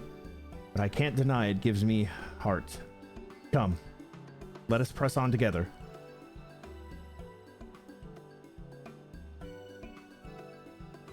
Thank you, Master Chai. But we mustn't get ahead of ourselves. Yulmore needs more than a man with good intentions, which is why I'm here, to find one with experience needed to see the city thrive. But who is this man exactly? And are you certain he's here in Amity? Rendon is his name, and yes, he is, or was. I had scarcely begun to explain myself when he decided his time was better spent elsewhere. He served as chief advisor to Vothri's father when he was in office. Ooh, that guy's gotta be pretty old then. If Ranjit was Mayor's right hand, one might say Rendon was the left, and between them they kept Yulmore on the road to prosperity. The city needs more than a mere man of business, which is why I must find him. But even if you do, what makes you think he will listen? Before giving chase, might it not be wise to speak with those who know him here in Amity? They may be able to shed some light on his reason for rejecting your overtures out of hand. Yes, I suppose that makes sense. Perhaps we should start with Tristal then. As I recall, you made a rather favorable impression upon him. I'm certain he would be willing to talk to us.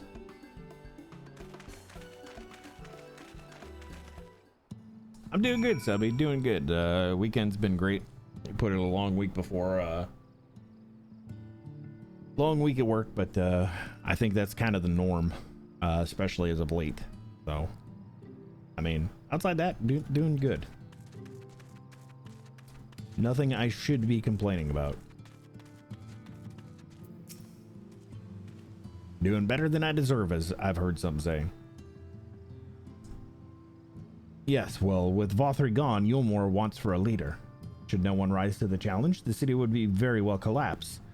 I came here seeking Rendon's counsel and hoped that he could build a better Yulmore together. And that is still my wish, but given how abominably you were mistreated there, I will quite understand if you choose not to help. Worry not, Master Chai. I bear no grudge against you or the people of Yulmore. I would want not to see you suffer for Vothri's villainy.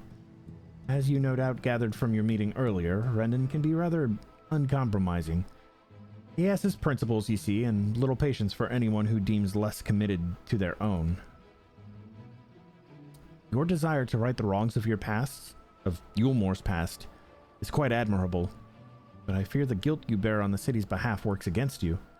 I can see it in your eyes, in the way you carry yourself. It goes without saying he sees it as well.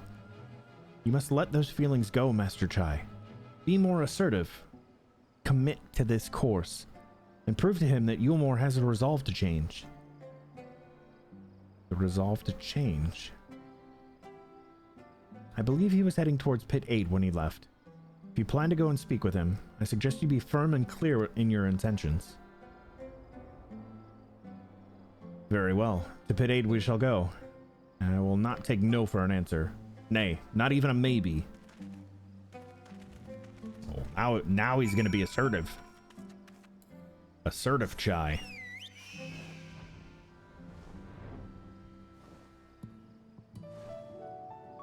Look at that giant Talos. God, that is so cool. Going to first person.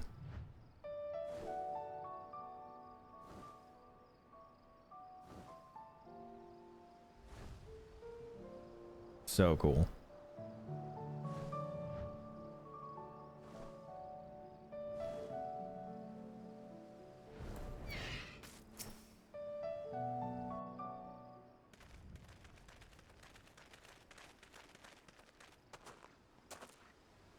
Well, it's you again. Well, I see you've invited your friends. Need them to fight your battles for you, do you? No, I didn't invite them, as it happens, though they are indeed my friends. Well, not only mine, but every true Yulmoran's. They are the ones who awakened us to the truth, to Lord Vothri's villainy, the famous warriors of darkness. Are they now? Yes, they are. It would be no exaggeration to call them our saviors. We owe much and more to their kindness, but we cannot depend on that kindness forever. To do so would be a little different from entrusting our affairs to Lord Vorthry. Nay, we must learn to stand on our own 2 feet. And I would have them present to witness my attempt. Hear, hear, Master Chai. Yes, Your here, here. sentiments are admirable, yet admirable sentiments do not a nation make.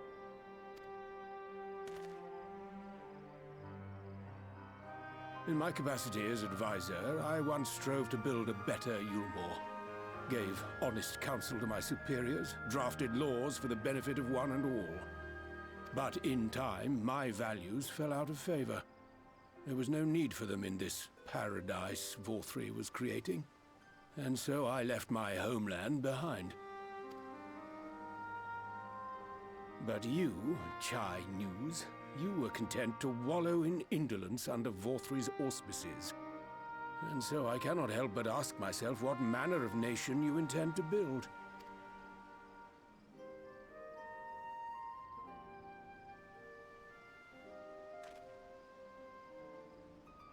I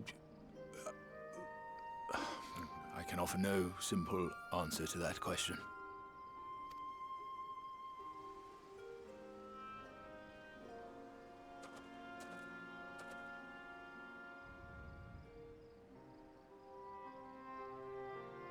But this much I will say. It is my hope that Yulmore can become a nation which her citizens might freely choose to build together.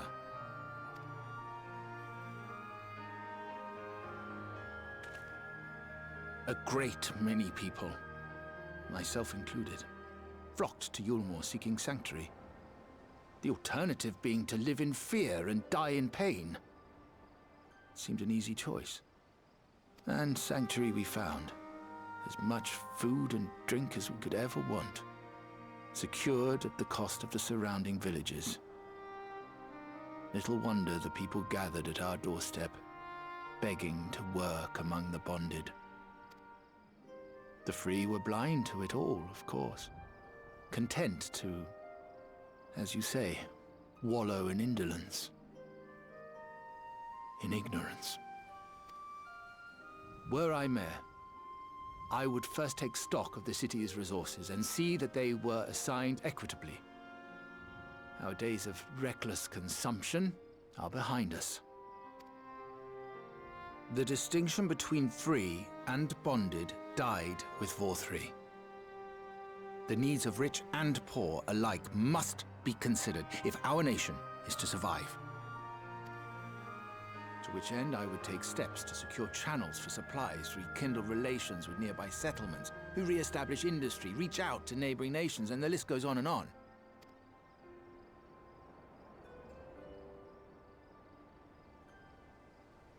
But I am no ruler, nor even a politician. I am an entrepreneur. My expertise lie in planning and profit. I haven't the knowledge or experience to run a nation. Please, Rendon, will you not help me? Together, we could solve the city's problems. Build a Yulmore for the people. He's pretty convincing.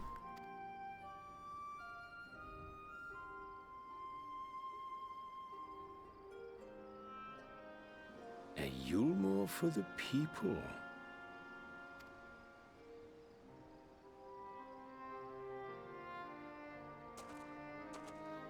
I rather like the sound of that.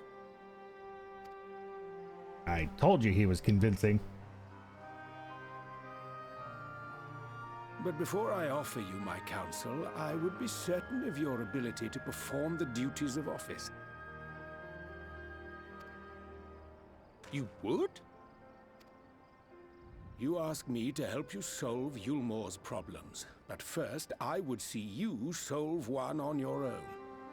Accomplish that, And you will prove both to me and the people that you are a man worth following.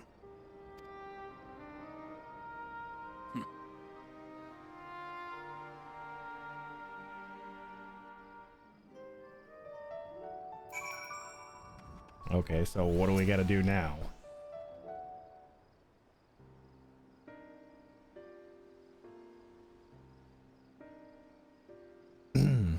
Right then. Is there a particular issue you would have me resolve? You seem to have conducted an assessment of the problems Yulmore now faces. I assume you will agree, therefore, that the matter of dwindling food stores is the most pressing. Yes. Meal being neither desirable nor less sustainable option, I assume alternative foodstuffs are now required to fill the void. And a man who hungers is not like to contribute much to society, save violence, perhaps. So tell me, how do you propose to solve this problem? Give me a satisfactory answer, and I will consider offering you my counsel.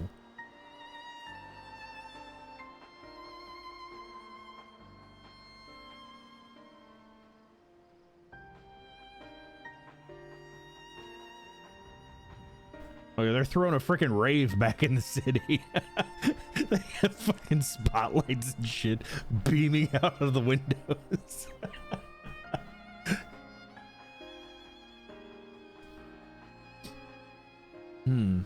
A combination of measures would seem to be in order. One to address the immediate issue of supply, and another that of production. Go on. For the present, Yulmore's coffers can be used to purchase food from our neighbors. This would afford us time to address the underlying problem that affects us all, the long-standing neglect of agriculture. The villages that once served as sources of trade for foodstuffs must be repopulated, their means of production restored. This assumes, of course, that we can rekindle relations with our neighbors, guarantee security and stability in the region, and most importantly, find people willing to leave the city and take up the rebuilding effort. My. Think of all that by yourself, did you? Well, yes. It began as a rather abstract plan I drafted some time ago, after speaking with the peoples of Yulmore and the nearby settlements. You've impressed me, Chai News. I have? Well, that is a relief. Oh, you haven't secured my support just yet. Only my attention. Grand plans will not be enough to persuade the masses. If you would ask them to rebuild, you must provide them means to do so. A fair point, Rendon, and one to which I have given much thought. I propose the use of Talos to aid in the establishment and maintenance of these settlements. Their employment should drastically improve efficiency and ultimately increase production. I told you he was on a Talos project. Talos, but Daedalus Stoneworks closed their doors years ago. Without a ready supply of necessary equipment, the people would starve before your plans could be put into effect. Well, as the heir to the Daedalus Stoneworks, it just so happens that Talos are my field of expertise. And with a little help, I'm quite certain we can acquire what we need in no time at all.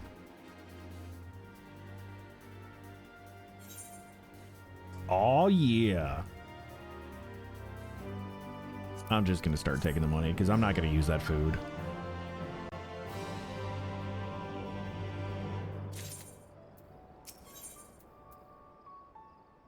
Finding good help. Rendon is right. Building Talos from scratch would require time we simply do not have. Which is why I propose we make use of the long-abandoned Talos which wandered the wilds of Calusia. What? They will need to be deactivated, of course, and if memory serves, the tools required to do so should still be at top rung. Come with me. Oh, he's on a mission now.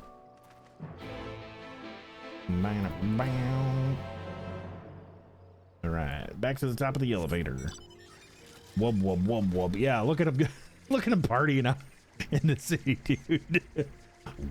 Wub wub wub wub wub wub wub. They're wubbing. And they're dubbing. And they're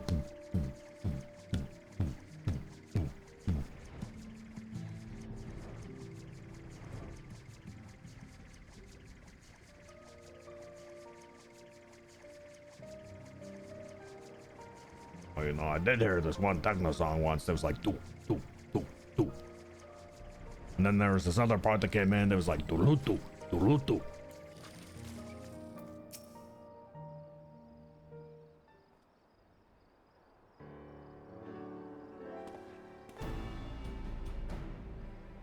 Aha!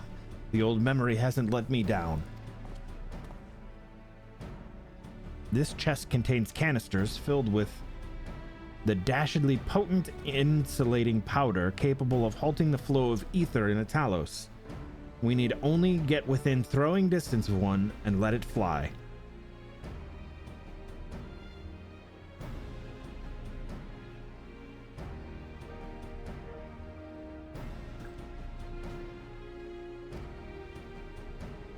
Thus disabling them without damaging them.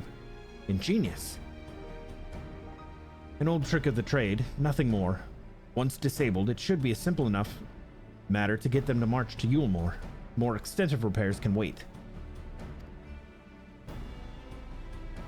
Ordinarily, this is where I would ask you to run along and do the deed, but as I've said before, it's high time we learn to stand on our own 2 feet.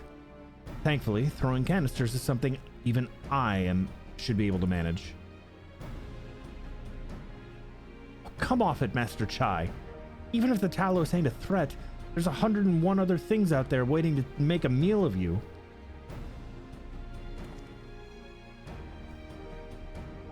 That's as may be, Kaishir.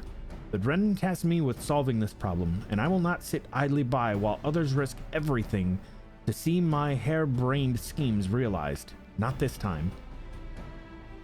Which isn't to say the mere thought of it doesn't fill me with dread. Truth be told, I can't even feel my legs right now. But if I'm to prove a man worth following, I must lead by example. Well said, Master Chai. Hear, hear. Yeah, we'll do the hear, hear. Hear, hear. That's not a... You don't pat yourself on the chest for that. Yes, well, it should go without saying that I have no intention of dying for this. I've always preferred living to see the fruits of my labors. And to make sure I do, I will require your help. As it is Kaishir says, these lands are dangerous, and if one is not careful, I would ask you to use my spyglass to look out for any beast that could get in the way of my work. We'll also need you to alert me when it is safe to subdue the Talos. Understood? Give me your telescope. Good. Let us be off to Quickway, through the north gate, and see if we can't find a suitable vantage point for you.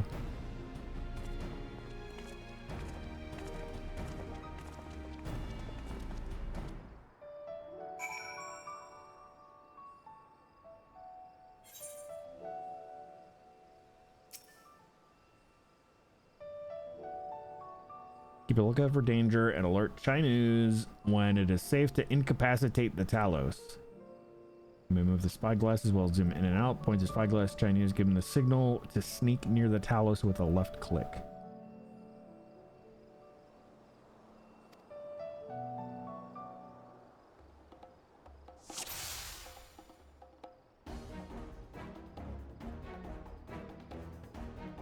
I don't know where he's going.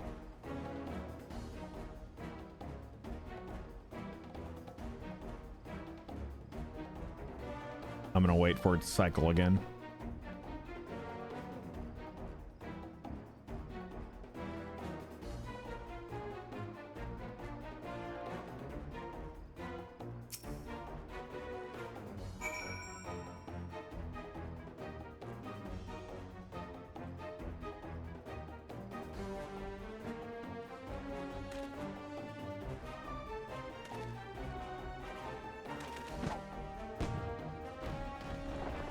Oh, those are the Talos. Okay. Now I understand. I thought he was going after some of the other ones. I did it. I did it. Let's move on to another Talos, shall we?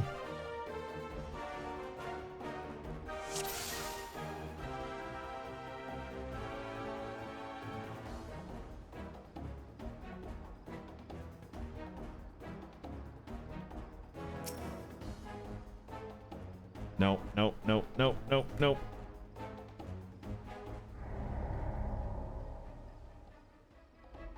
It turned around, but it was a quick turn.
2 in the box, ready to go. I do believe I'm getting the hang of this.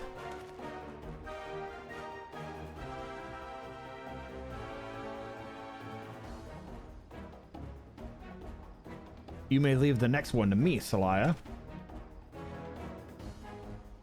Go get him.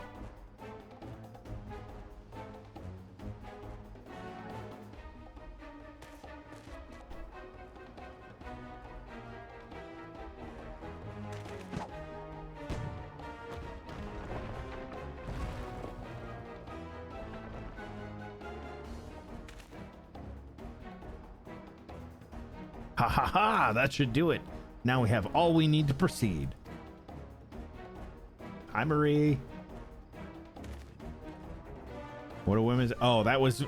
that one I was singing. Let it flow, let it flow.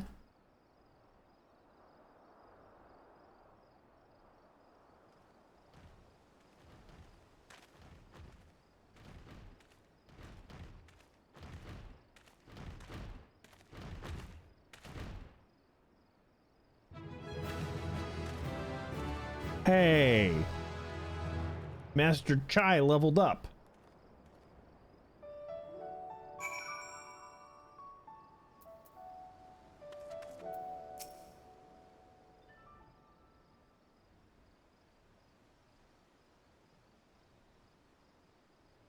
I can scarcely believe it. It was a reckless, foolish plan, but somehow it worked. You're gonna make ice chai? I want some. That sounds actually pretty good. I did it.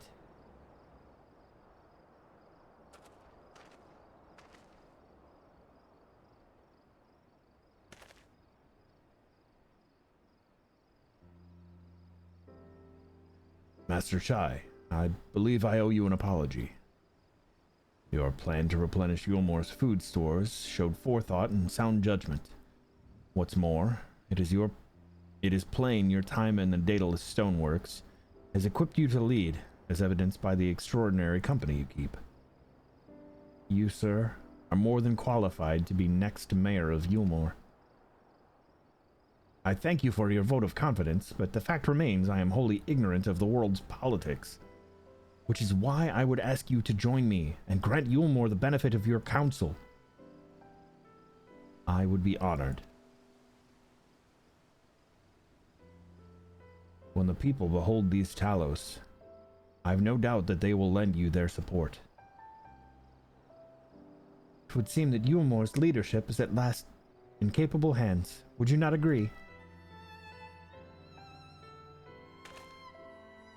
We should probably be getting back soon, Mr. Chai. After you've tinkered with the Talos and all that. Lady Chai's worried sick.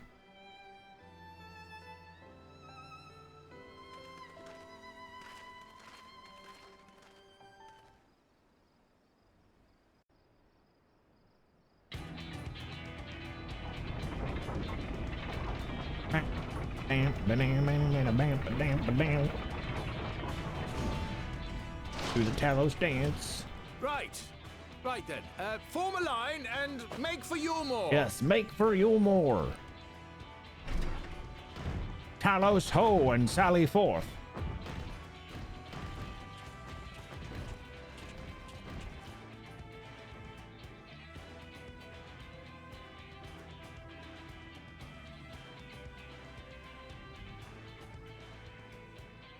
Oh, they're still raving up in the city. Party's still going.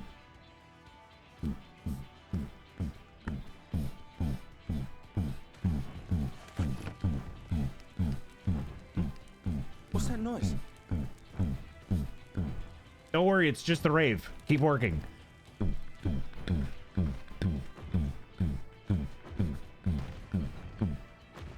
Wicked White! Runaway Talos! They're not runaways. Call the guard!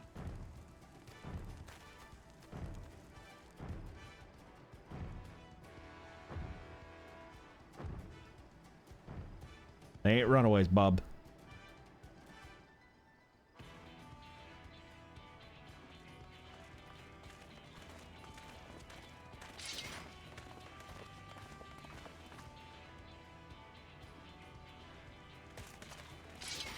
Stay back! All of you! Yeah, stay back. Julia!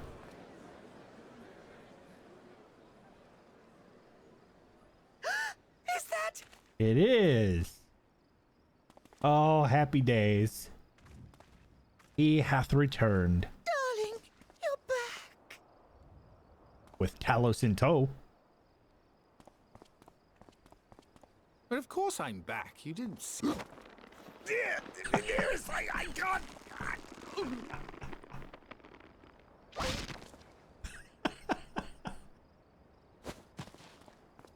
Oh, And he's dead. dear.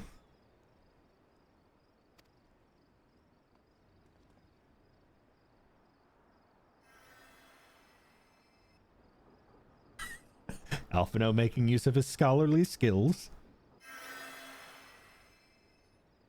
Oh, thank you. I'm sorry, my darling. It's just the sight of you filled me with such joy, I couldn't help myself. I couldn't help myself but break your back. Oh, no, it's all right, dear. I should have just come out and said what it was I was intending instead of entrusting the task to a hastily scribbled letter. Does that mean you'll do it? Well, I'm here, aren't I? I mean, not that my absence signified any unwillingness, you understand? Oh, no, naught could be further from the truth. I only left to enlist the aid of the former mayor's senior advisor. And now that I have it, I believe I am ready to take office. Oh, how wonderful! Yay, Yulmore has a new mayor. And is not feeding them spoilers.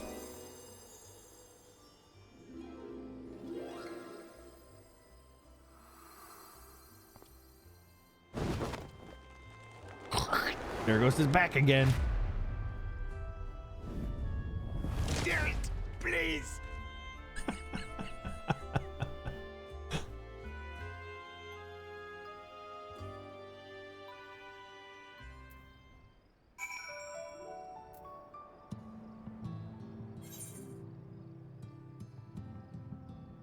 Where's everybody's hidden behind the Talos here? I can't see nothing. That was quite a reception. One Master Chai will struggle to forget. More seriously, the arrival of the Talos has seized the public's attention. Once word has spread around Yulmore, it will be that much simpler to gather one and all so that Master Chai can make his inaugural address.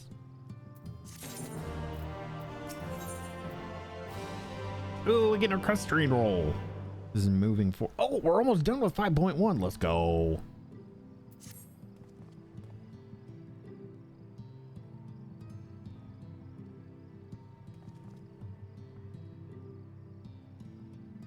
No need to fret, Celaya. I've never felt better.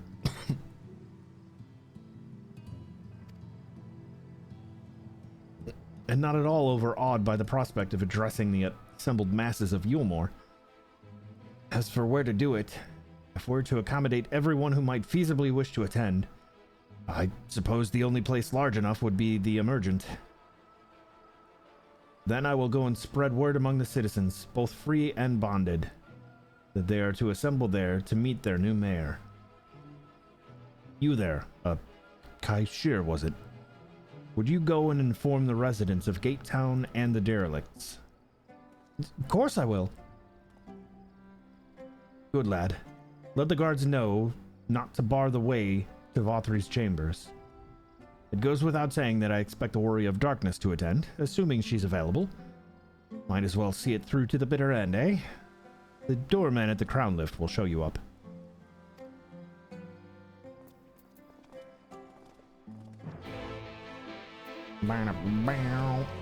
Back into the city. Interrupted.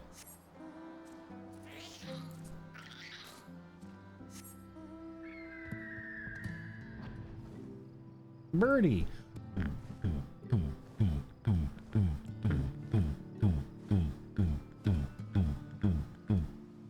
We're getting closer to the rave, chat.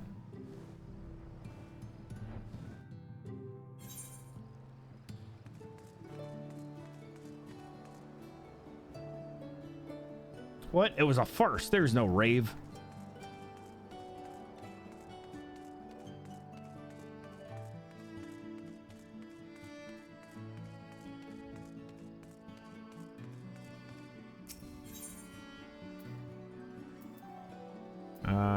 Maybe I might just go in here. I think maybe.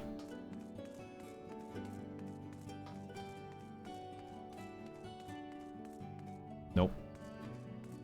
Wait, canopy.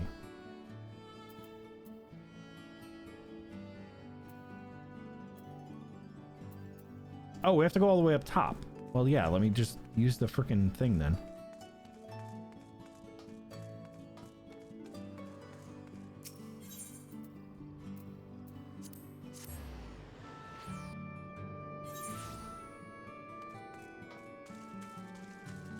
Mary Moonshell. Oh, it's chatting.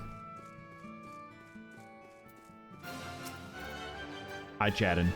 Ah, yes, Master Chai told us to expect you. The Emergent is already filling up with people of all persuasions, free and bonded, citizens and non-citizens. But for you, our guest of honor, we have reserved a place right at the front. Right this way, miss.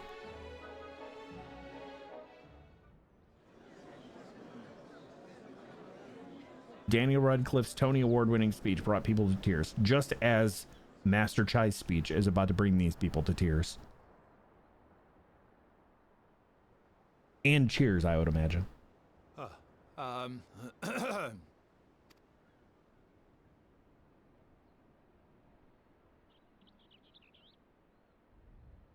on, dear.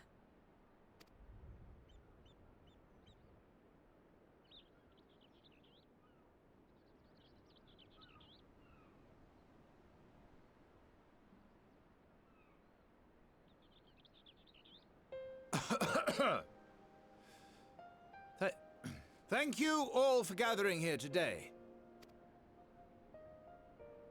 But before going any further, could I ask the free citizens of Yulmore to look around?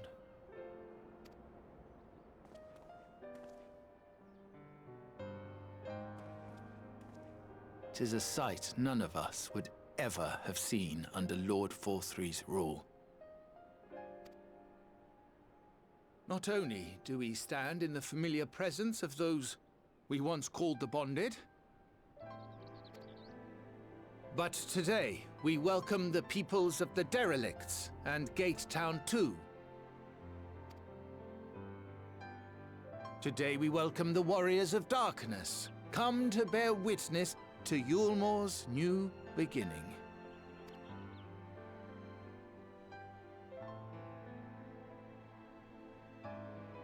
As you know, an election was recently held, at the end of which I had the honor of being chosen to succeed Lord Vorthree.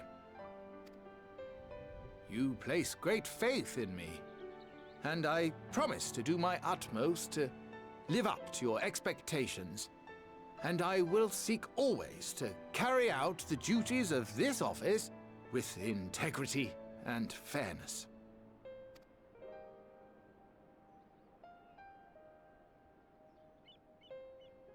Always, I say, but not forever.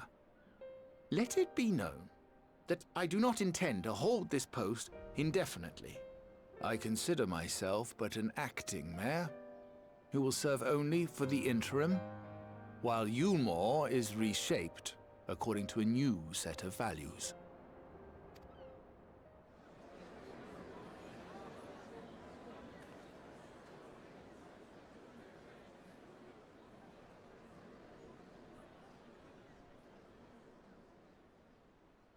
No longer can we think of ourselves as divided, as the free and the bonded, citizens and non-citizens. The systems put in place by Lord Vorthree must be undone. Whatever the answer may be, Stupid itchy trigger finger. it cannot be decided by one man alone. And so I propose that an open forum be held, that we might all discuss how best to strive towards a better future. However, there can be no talk of the morrow unless we first address the issues of today.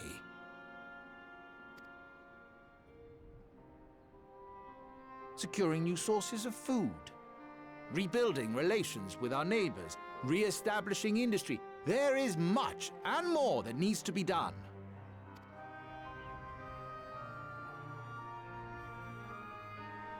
Too much for a mere man of business. And so I pledge instead to do everything in my power to ensure our city's security and stability while we all work together to see these problems solved. The road before us will not be easy, and I know full well how daunting the prospect of honest labor may seem to some of you. I don't think he was talking about those kind of relations, Marie. But we must accept the reality of our circumstances. We must move forward. This much we owe to ourselves and to the brave heroes who risked their lives to bring back the night.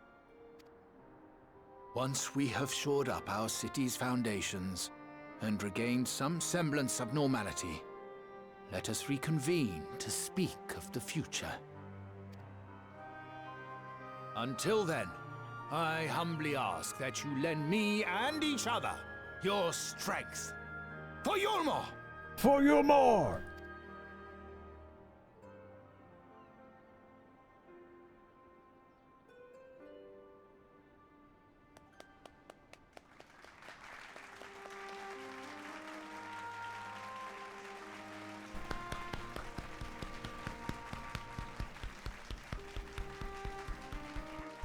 All right, somebody bust out the music.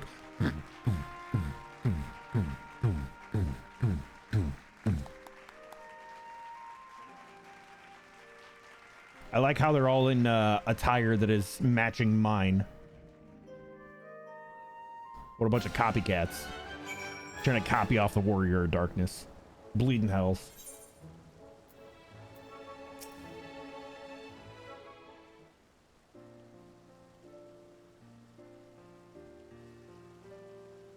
That was a fine speech, Master Chai. I believe your words stirred every soul in attendance. Stirred them to action, I hope. If I've learned anything from all of this, it's that change begins with the individual. 'Tis but a matter of finding the strength to take the first step.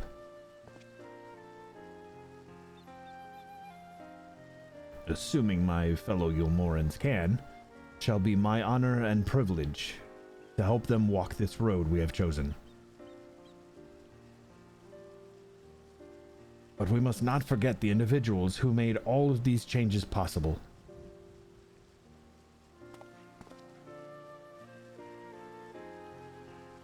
Were it within my power, I would carve a tribute to your heroism into the very stone upon which this city stands.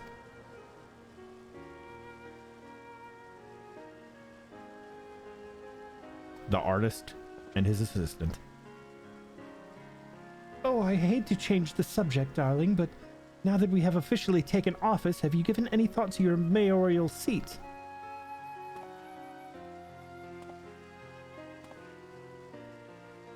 We will not be moving into the emergent, dearest. It's too big for one thing, and too far from the people for another. We will retain our current residence, and I will govern here in the parlor. Oh, I was hoping you would say that.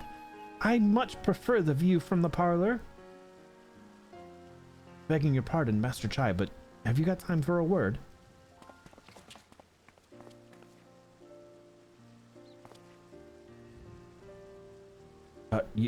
Yes. Yes, of course. Hath and Bet? Aye, that's me. I liked your speech, but there's folk outside these walls as don't even have enough food to last till tomorrow, and more who are counting their crumbs, and you have a plan to change that. I want to help set things in motion. Then we've much to discuss. No sooner do I take office than my work begins in earnest. Well, I suppose I brought it upon myself. Thank you again for your help, Celaya. I hope to see you again before long.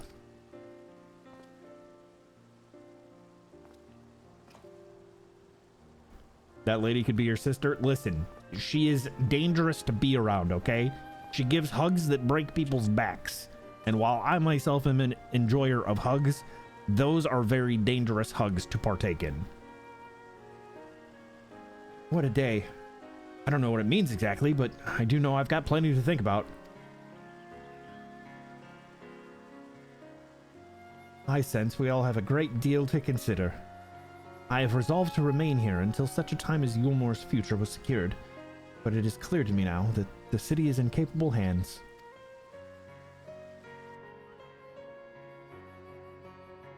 Yes, the killing kind of hugs are very dangerous, and I do not recommend in partaking them, unless, of course, you have a scholar at hand's reach, like Alphino was. I have every confidence that they will find their way. I believe it is time we went on ours.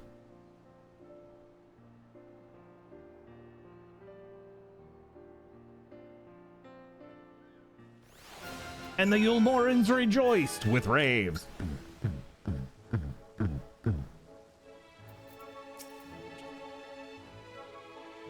So, Alphino's leaving too, is he?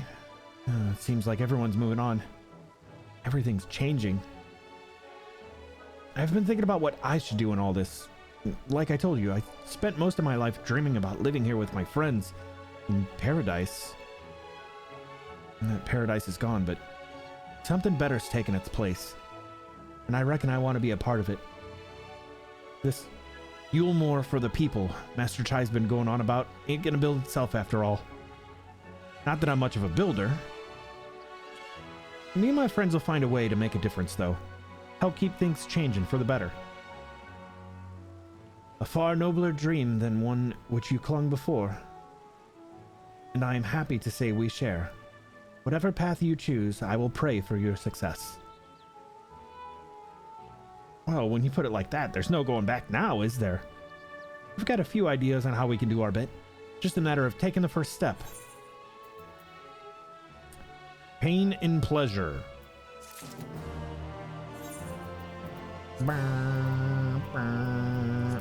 Use it. Oh yeah.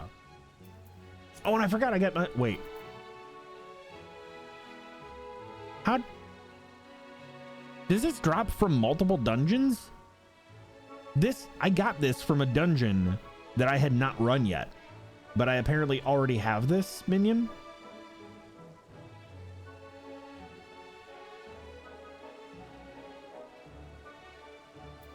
Interesting. Vows of Virtue, Deeds of Cruelty. This is the last quest of 5.1. Yay, we got through an entire post-patch in a stream. I was not slothy today.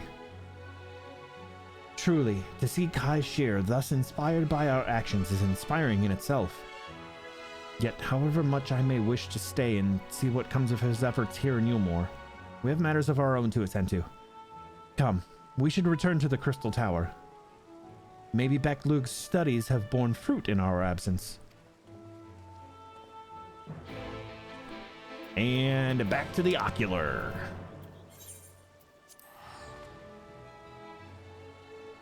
I wonder if that minion's worth anything. Probably not, especially if it drops from multiple different dungeons. It's probably fairly common. I would assume that's how I already have it. Unless I got it gifted to me at some point. I've had a couple of things given to me. Or one from giveaways.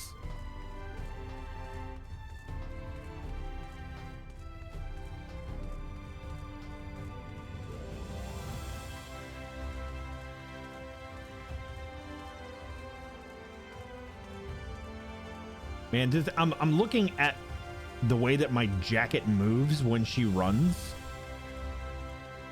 And like, I'm thinking to myself about the material that has to be made out of and how heavy that coat actually has to be. And to be carrying that axe. That axe is definitely not lightweight.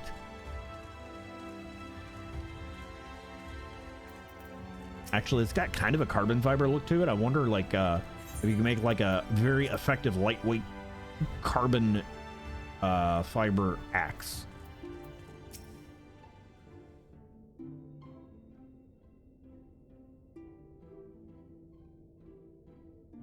Welcome back. We're given to understand a new mayor has taken office in Yulmore. Indeed. Our good friend Master Chai was elected by popular vote and, after some considerable soul-searching, chose to accept the post. It is a shame you weren't able to attend his inaugural speech, though I have no doubt you will see more of him in the future.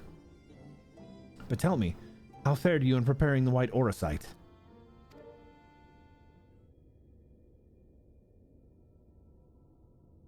Our work did not proceed quite as expected.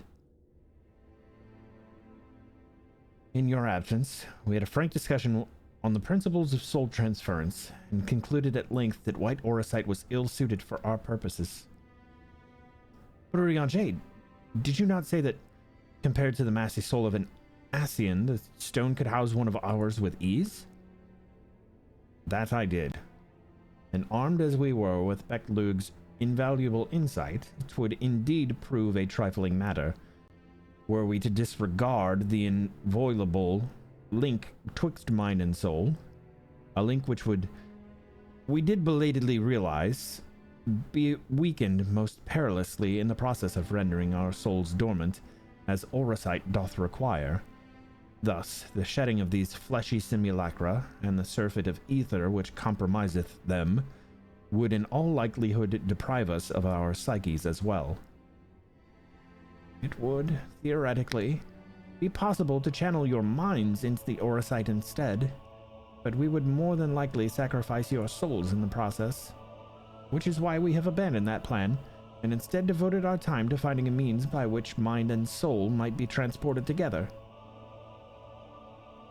Well, then we are no closer to a solution than when we first began.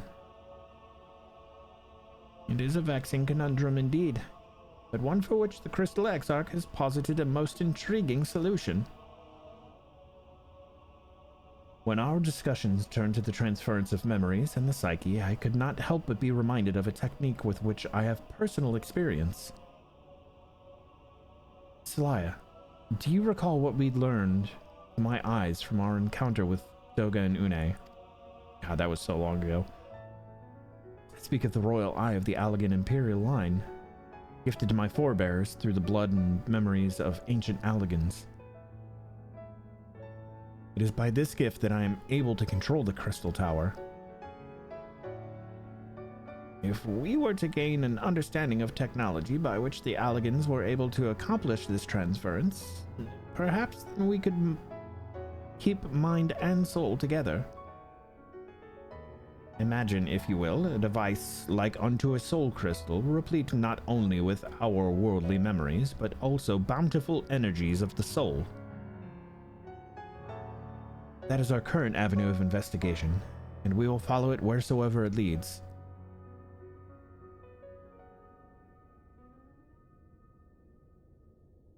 While we are thus engaged, I think it best that Celaya return to the source and inform Kryl and the others of our findings. Agreed.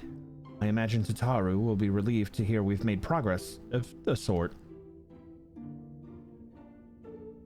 Then I would beg leave to relay our findings onto Thancred and Marine, and to assist where I may in their investigation of the empty.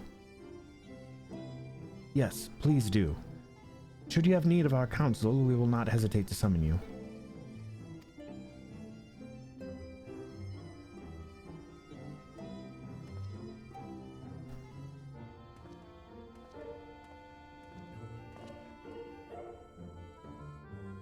Give our regards to Tataru, won't you?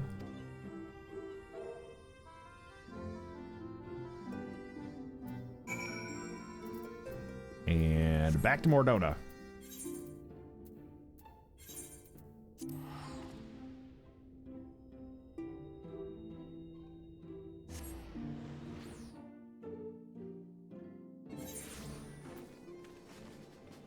I was so worried through all of this. Ikaruta-chan. Great. Actually, they're AFK, so I'm gonna hug them instead.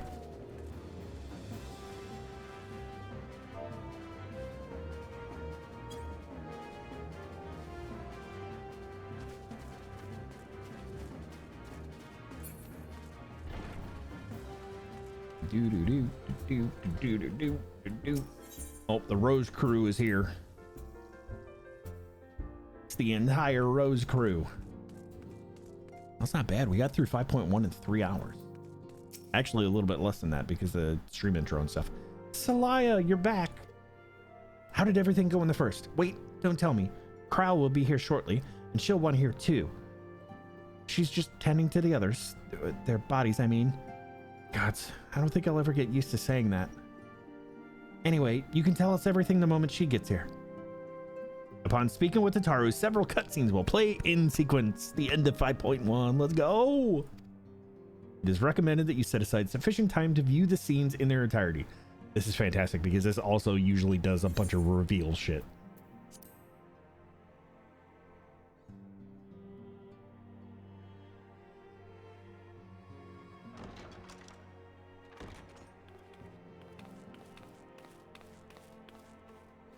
Sorry to keep you waiting.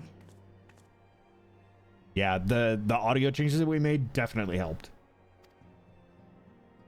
I've carried out the treatment as per Master Matoya's instructions. It should slow the destabilization of their corporeal ether quite significantly. But tell me, how fare our friends in the first?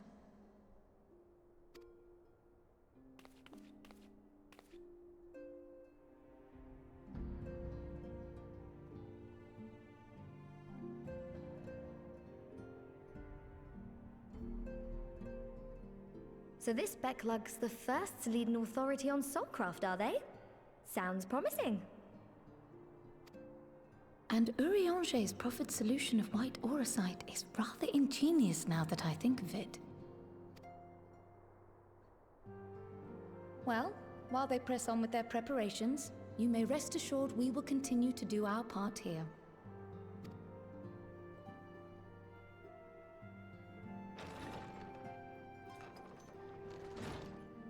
Oh, you're back. The boy! Wait a minute. So him and Gaius are out of the Imperial Palace then.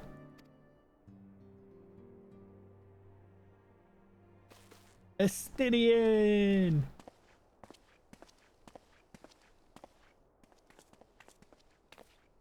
Oh, he's about to tell us everything that happened.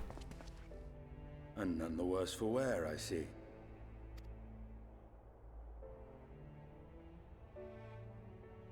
I'm so short. Oh, thank the gods. We've been worried sick. Did you lose your link pearl or something? The situation in Garlemald has become more complicated. I was making my escape from the capital when I ran into one of yours, Riol. He thought it best we come straight here. More complicated how?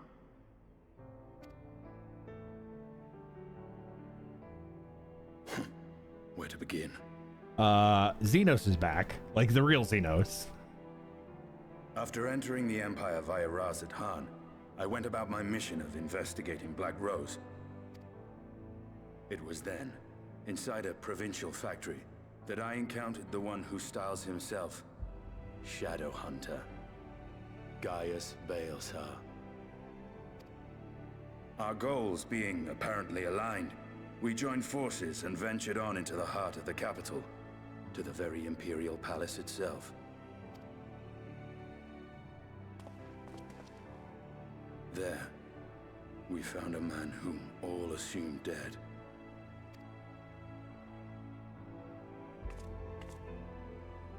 But his soul lives on, and he has wrested back his flesh. I'm waiting to see the shocked expression on my character's face. Xenos Ye Galvus.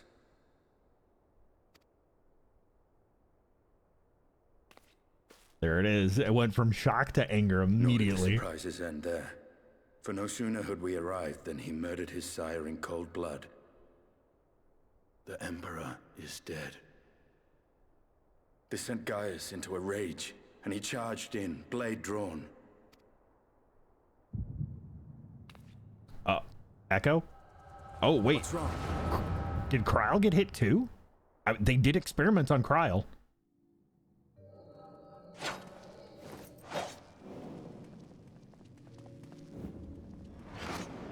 That was where the scene cut previously.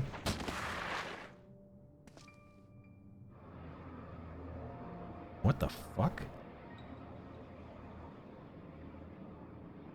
Like the sword is in an extension of his soul now.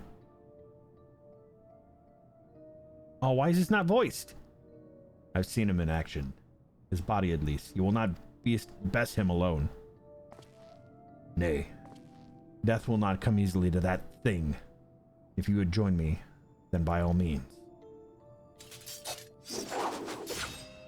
For what good it will do. The Black Wolf and the Azure Dragoon. I suppose this might suffice.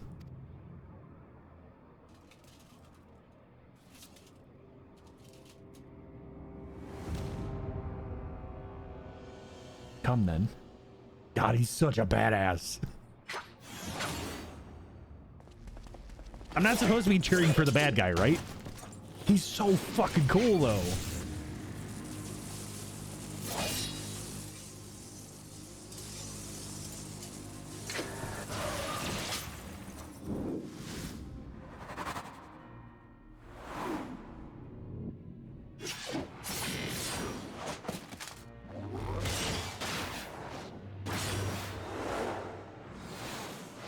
Well, that's an interesting combo attack.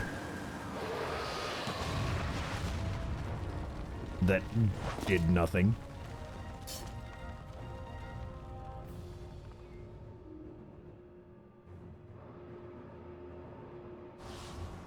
Ah, the simple pleasure of one's own flesh. Truly, there is no place like home. Abomination. Whatever he is, Celaya was barely a match for him. If we stay here much longer... Emperor Varus, your radiance! Are you all right? We may wear out our welcome.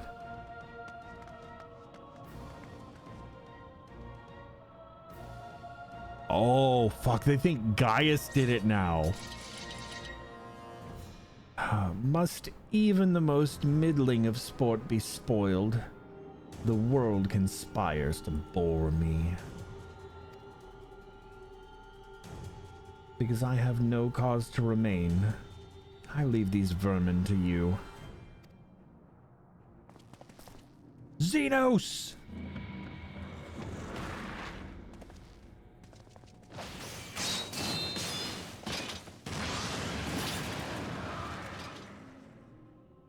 Well, any bright ideas?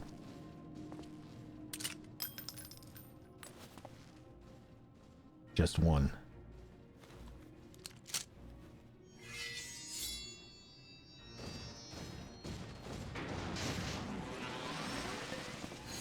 Boom.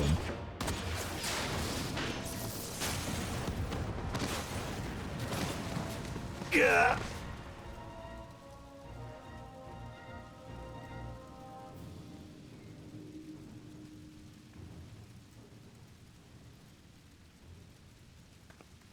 Your radiance.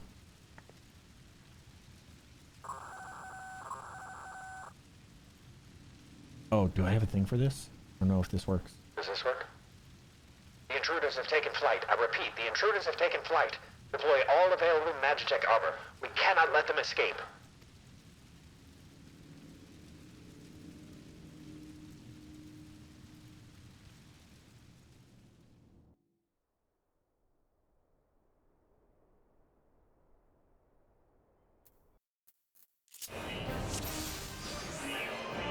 Wait, what the fuck? Am I playing as a Stydian? Oh, let's go.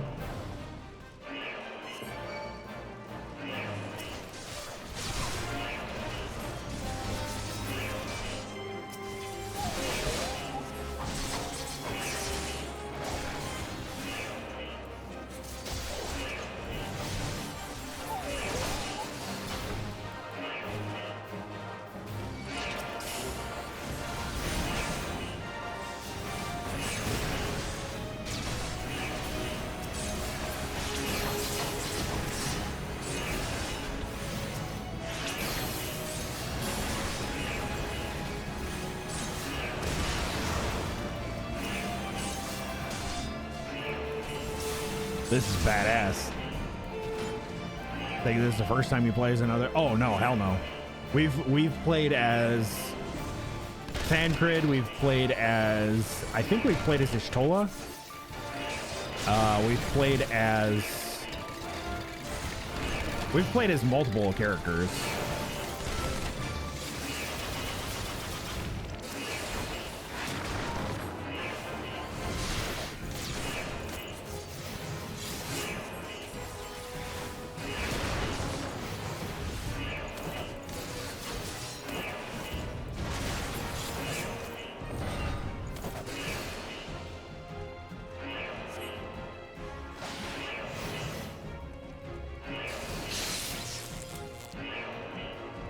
Damn it.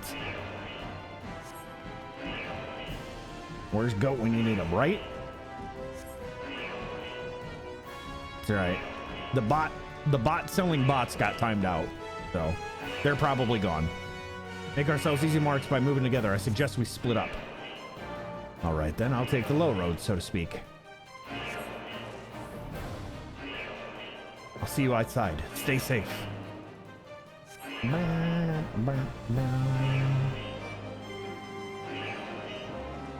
I'm assuming we go this way.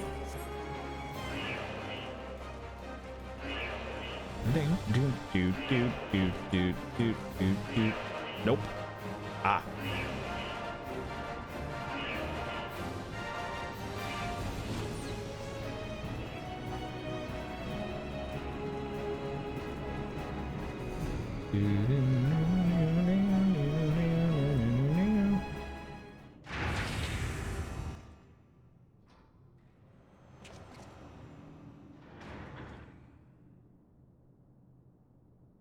Well, someone's been busy.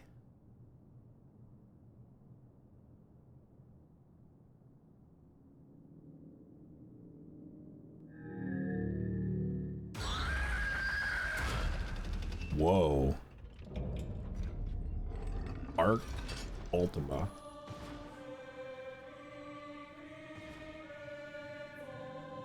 You would bar my way, would you? So be it. Come, Nidhogg, lend me your strength.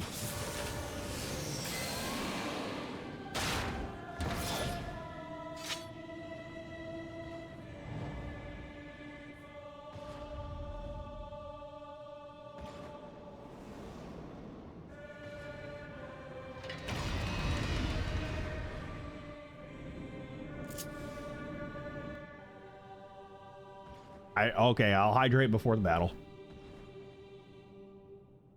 There, hydrated. Hi, Queen. That's one big dude. Yeah, that is one big dude that we have already killed once. But this is apparently a new iteration. This is Arch Ultima.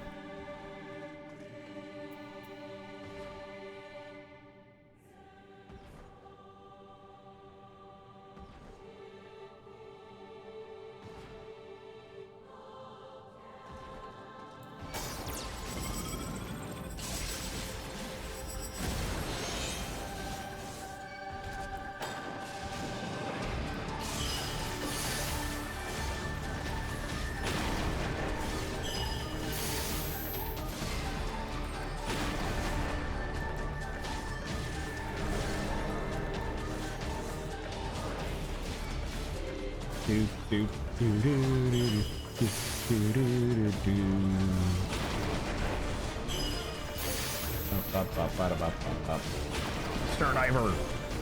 Yeah.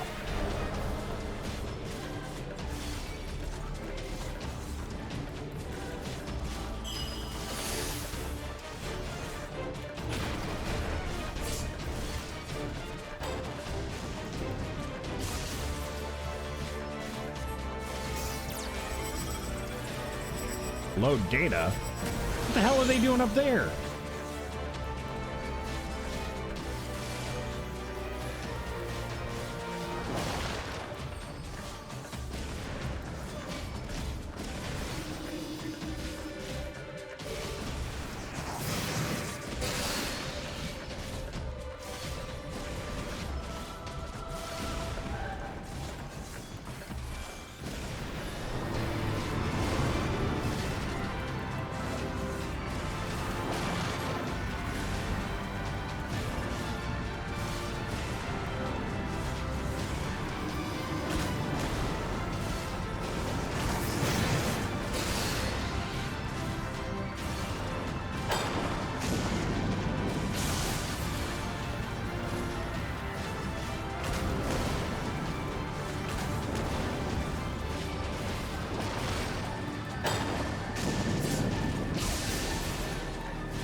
Oh, there was other shit. I couldn't even see it, bro. That's cheating. What a cheater.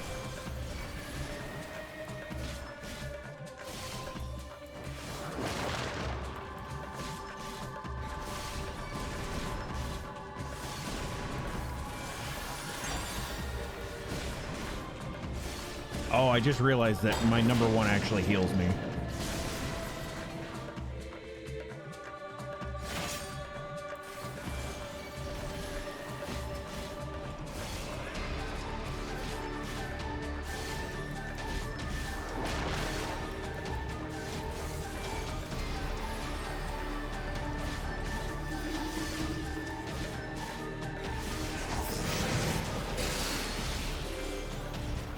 Oh, it's gonna let me limit break. That's awesome. All the Minecraft servers that you play on now are yours. That's understandable and a safe practice. Big fat taco, so big.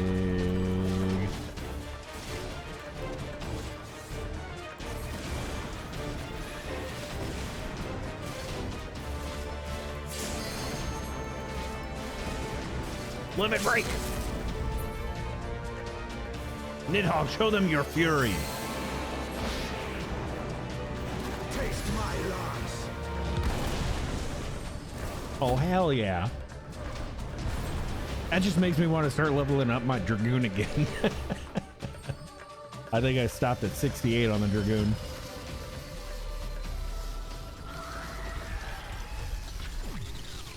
That is creepy as shit, man.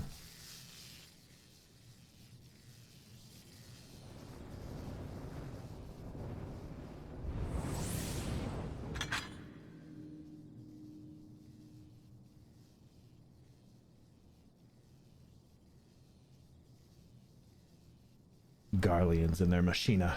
Now, where are you, Gaius?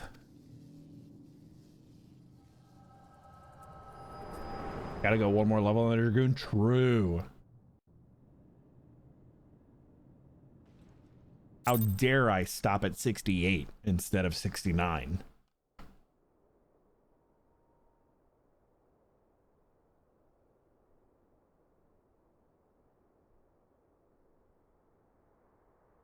Are you all right?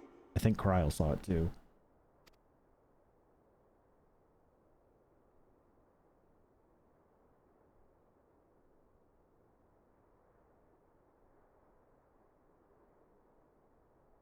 Peer into my past, did you? But not intentionally. Listen, this echo thing just kind of does its own thing.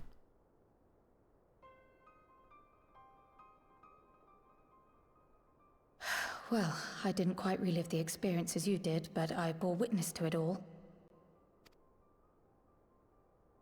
I'm still not sure what I think of this gift of yours. But no matter. Our confrontation was cut short when the Imperial Guard arrived.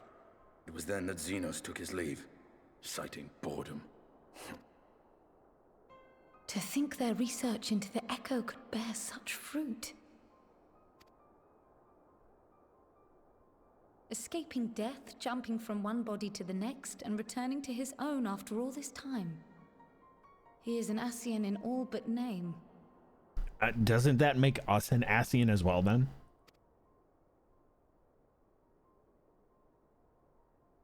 Not that we've displayed the ability to jump bodies. But no more than a hero traversing the rift between worlds.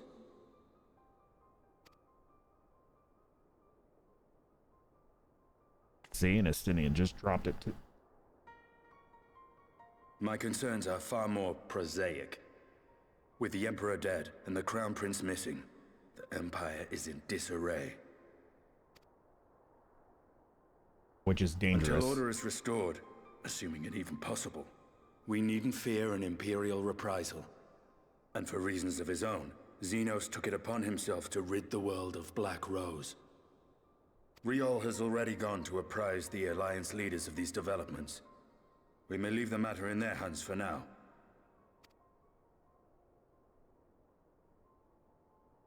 Then perhaps we have seen the last of the fighting at Gimlet. I got a feeling not so much. War, I cannot help but fear for the provinces.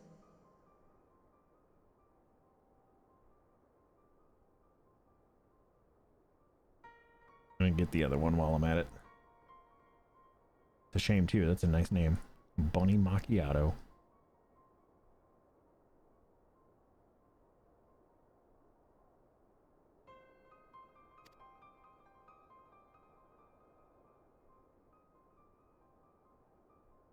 Ah, I'd nearly forgotten to ask. What became of Gaius? Did he not escape with you?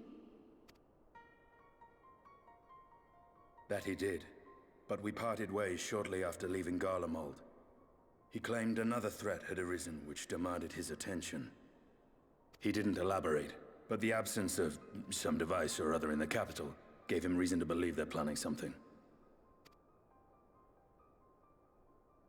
Lest you worry, I believe he has well and truly shed the Black Wolf's pelt. Conquest is no longer his objective. We may safely leave him to his own devices. And, or maybe, you know, assist him when the time presents itself, like you did. Well, it's nice to have one less foe to worry about, even if we do have a mysterious new threat to look out for instead. Speaking of which, I'll see that Riol and Al Shinobi are made aware. Though we still know next to nothing, it can't hurt to be vigilant.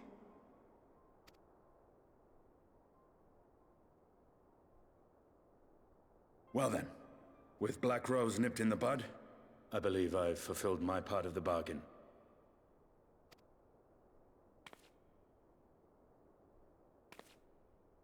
That's true, but with the Archon still slumbering away, we were hoping you might agree to stay with us for a little bit longer.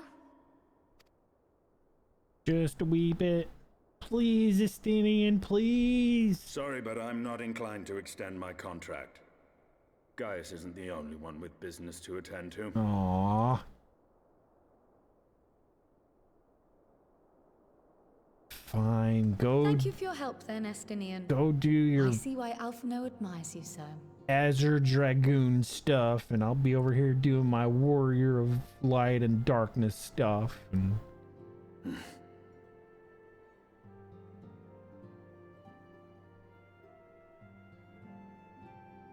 farewell, my friend. See that you don't make a habit of dozing off in battle. listen, that was not my fault, okay?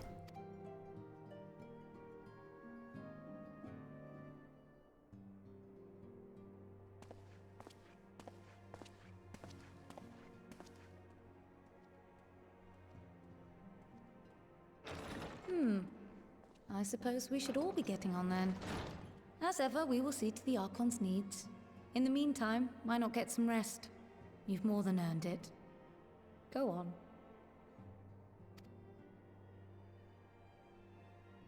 Rest? I get to take a nap? You're trying to fill a T8 Draconic Orb? I've never done that. I've talked about doing it, but I've never left a world open long enough to actually fill one. You must be shattered after all that hopping back and forth between worlds. Why not stay here and rest for a while? I'm sure Becklug can manage without you. They've got enough scions to help them, if you ask me.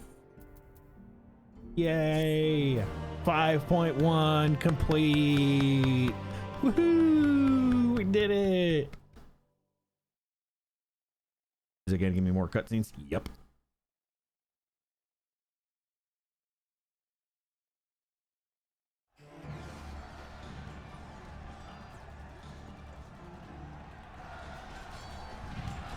Traitors! You would dare deny Lord Nerva the throne! Ah!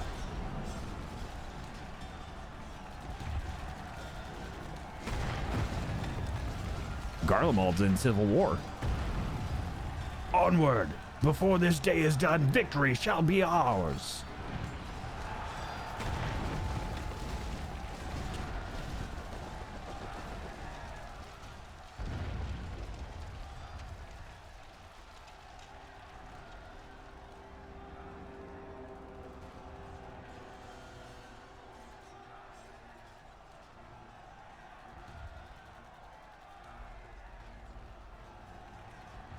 Boring, boring, boring. do you think? I find it amusing.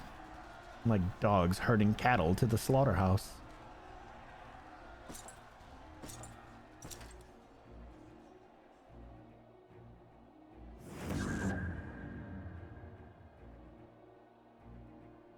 That you? Your soul is... Who are you?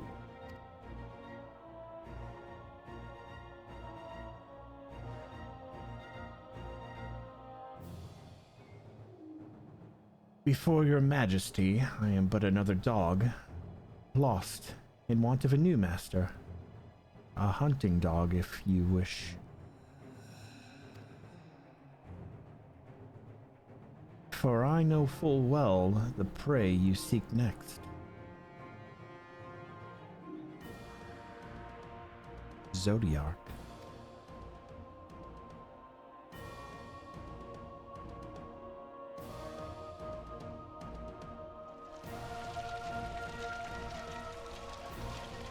Wait a minute. Zodiac?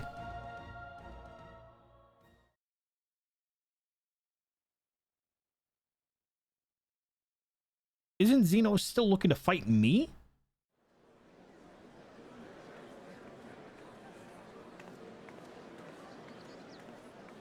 Maybe we've become boring too. Did you hear? The mayor's reopening Daedalus Stoneworks and they're looking for laborers. There's talk of resettling some of the old abandoned villages too. They're even laying on free Talos to help anyone willing to make the move. Free Talos? We'd best get packing.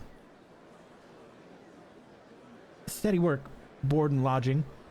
If that's not a recipe for hope, I don't know what is.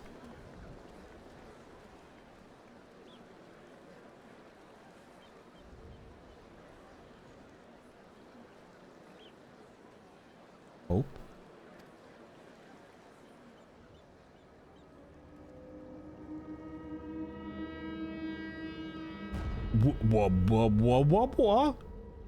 Whoa. Yes, so long as I yet live, I would see that feeble flame rekindled.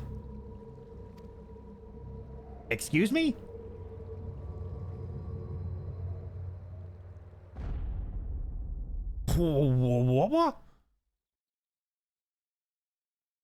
It is my destiny to see our dream fulfilled.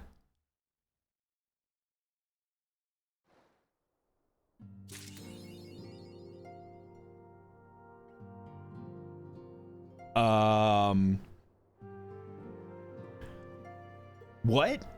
How? Hang on. Did we? So like, we stopped all the bad stuff from happening, but did we just like essentially rewrite the timeline? Like, is it set to repeat itself now? And that's why he's back?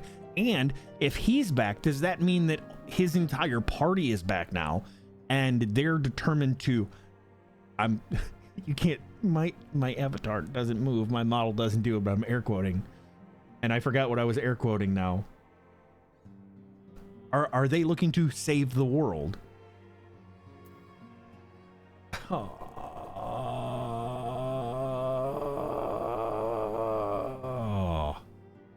Oh, that's wild. Oh, that's wild. And we're not going to find out until next time I stream, which hopefully maybe is tomorrow, depending on how long work decides to keep me working. I'm not picking up that quest. We're going to leave it on the cutscene. Holy dude. What just happened? What did I just witness?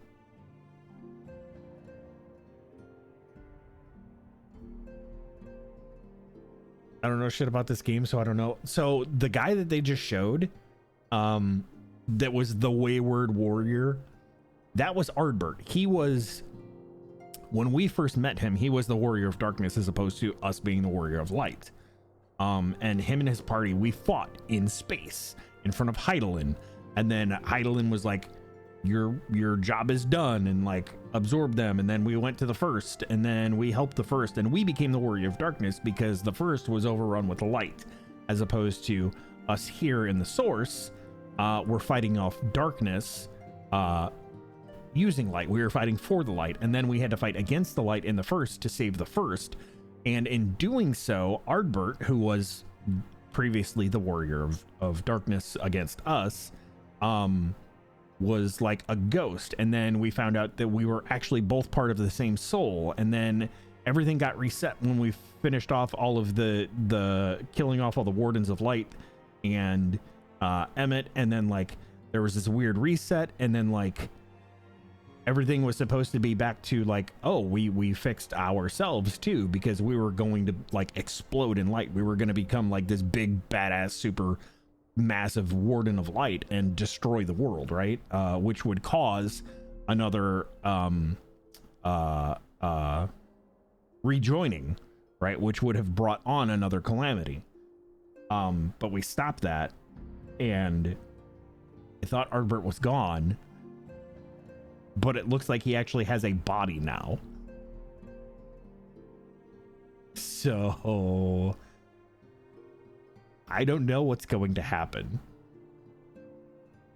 That was probably the most unexpected of things to happen today.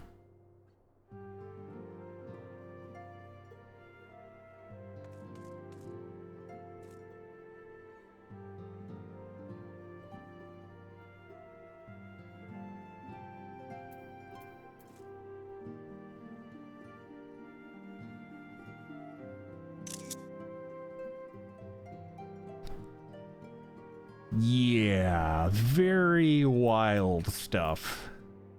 Oh god, I want to continue so bad, but it's 10 p.m. for me, so we're gonna do this. We're gonna go back to Limsa. Yeah, so basically, Queen, right now I am in the what's considered post-patch content. Like, that was the end of 5.1, and this is the Shadowbringers expansion, which was the third expansion. So like there's a ton of like world building and character development and a bunch of like interlinking tons of things, right? So that's kind of where we're at. So things get really complicated really fast, and if you don't know, it's very easy to just kind of be lost. So we will be starting 5. There is no one something. So yeah, 5.2 we will start next time, and that has 1, 2, 3, 4, 5, 6, 7, 8, 9, 10. That has the same amount of big quests as 5.1 did. It looks like 5.3 is similar, as well as 5.4. 5.5 is only 6 big quests, and then 5.55, which is the very last patch before Endwalker, has 3 big quests. So we will start 5.2 next time, which, like I said, hopefully will be tomorrow, so long as work doesn't murder me, right? Hi, yay. Where's my spot? Where's my wall lean?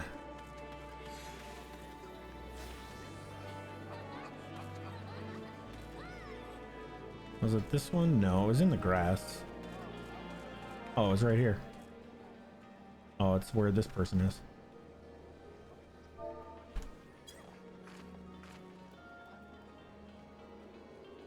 There we go. Actually, you know what? I wonder if we can do this.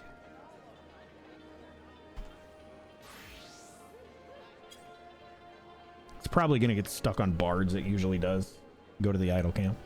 Anyways, thank you guys for being here today. Thank you for hanging out. Happy Father's Day to the fathers. Happy Father's Day to the single mothers doing both roles. I appreciate you guys. I hope you had a fantastic weekend. You are all awesome, fantastic, and amazing. Thank you for the resubs. I am gonna get out of here. We're gonna see if we can't find somebody to raid, and here, we'll do this because it doesn't affect anything anymore.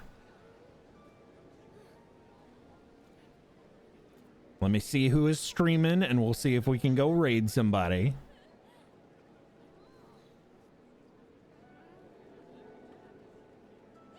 If you're brand new to the stream, please make sure to hit the follow button. Come back and join us again next time. Follow on the Twitter, join the Discord. All of the stream VODs go up on the VODs channel. Make sure you're subbing to that. Rainbow Road. And we're going to head out of here.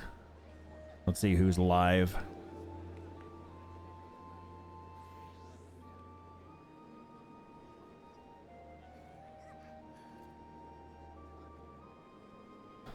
Wow, wow, wow, wow, wow, wow, wow.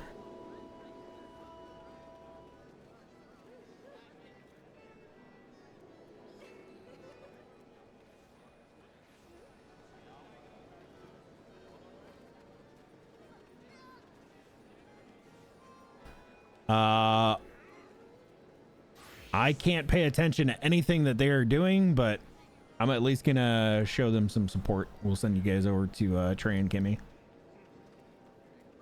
Couldn't hear Rainbow Road yesterday. It's because I didn't play Rainbow Road yesterday. Yesterday I played Ratatata. We're gonna go say hi to Trey Cat. It's Trey and Kimmy. You don't hear it tonight. You guys can't hear the music? Can you seriously not hear the music? Okay, that's part of the new setup. So I'm gonna have to figure out routing on that. Well, I can tell you right now, it's at this part. Rainbow Road, doo-doo-doo. I'm getting out of here, guys. Thank you so much. Go say hi to Trey and Kimmy. They are awesome people. Doing awesome things. They are in Endwalker, so they are in the expansion after the one that we are on. So I can't really pay too much attention, but we can go say hi, show some love. I will catch you guys next time. You're awesome, fantastic, and amazing. Until next time, keep on being awesome. I'm out. Good now. Bye-bye. Mwah.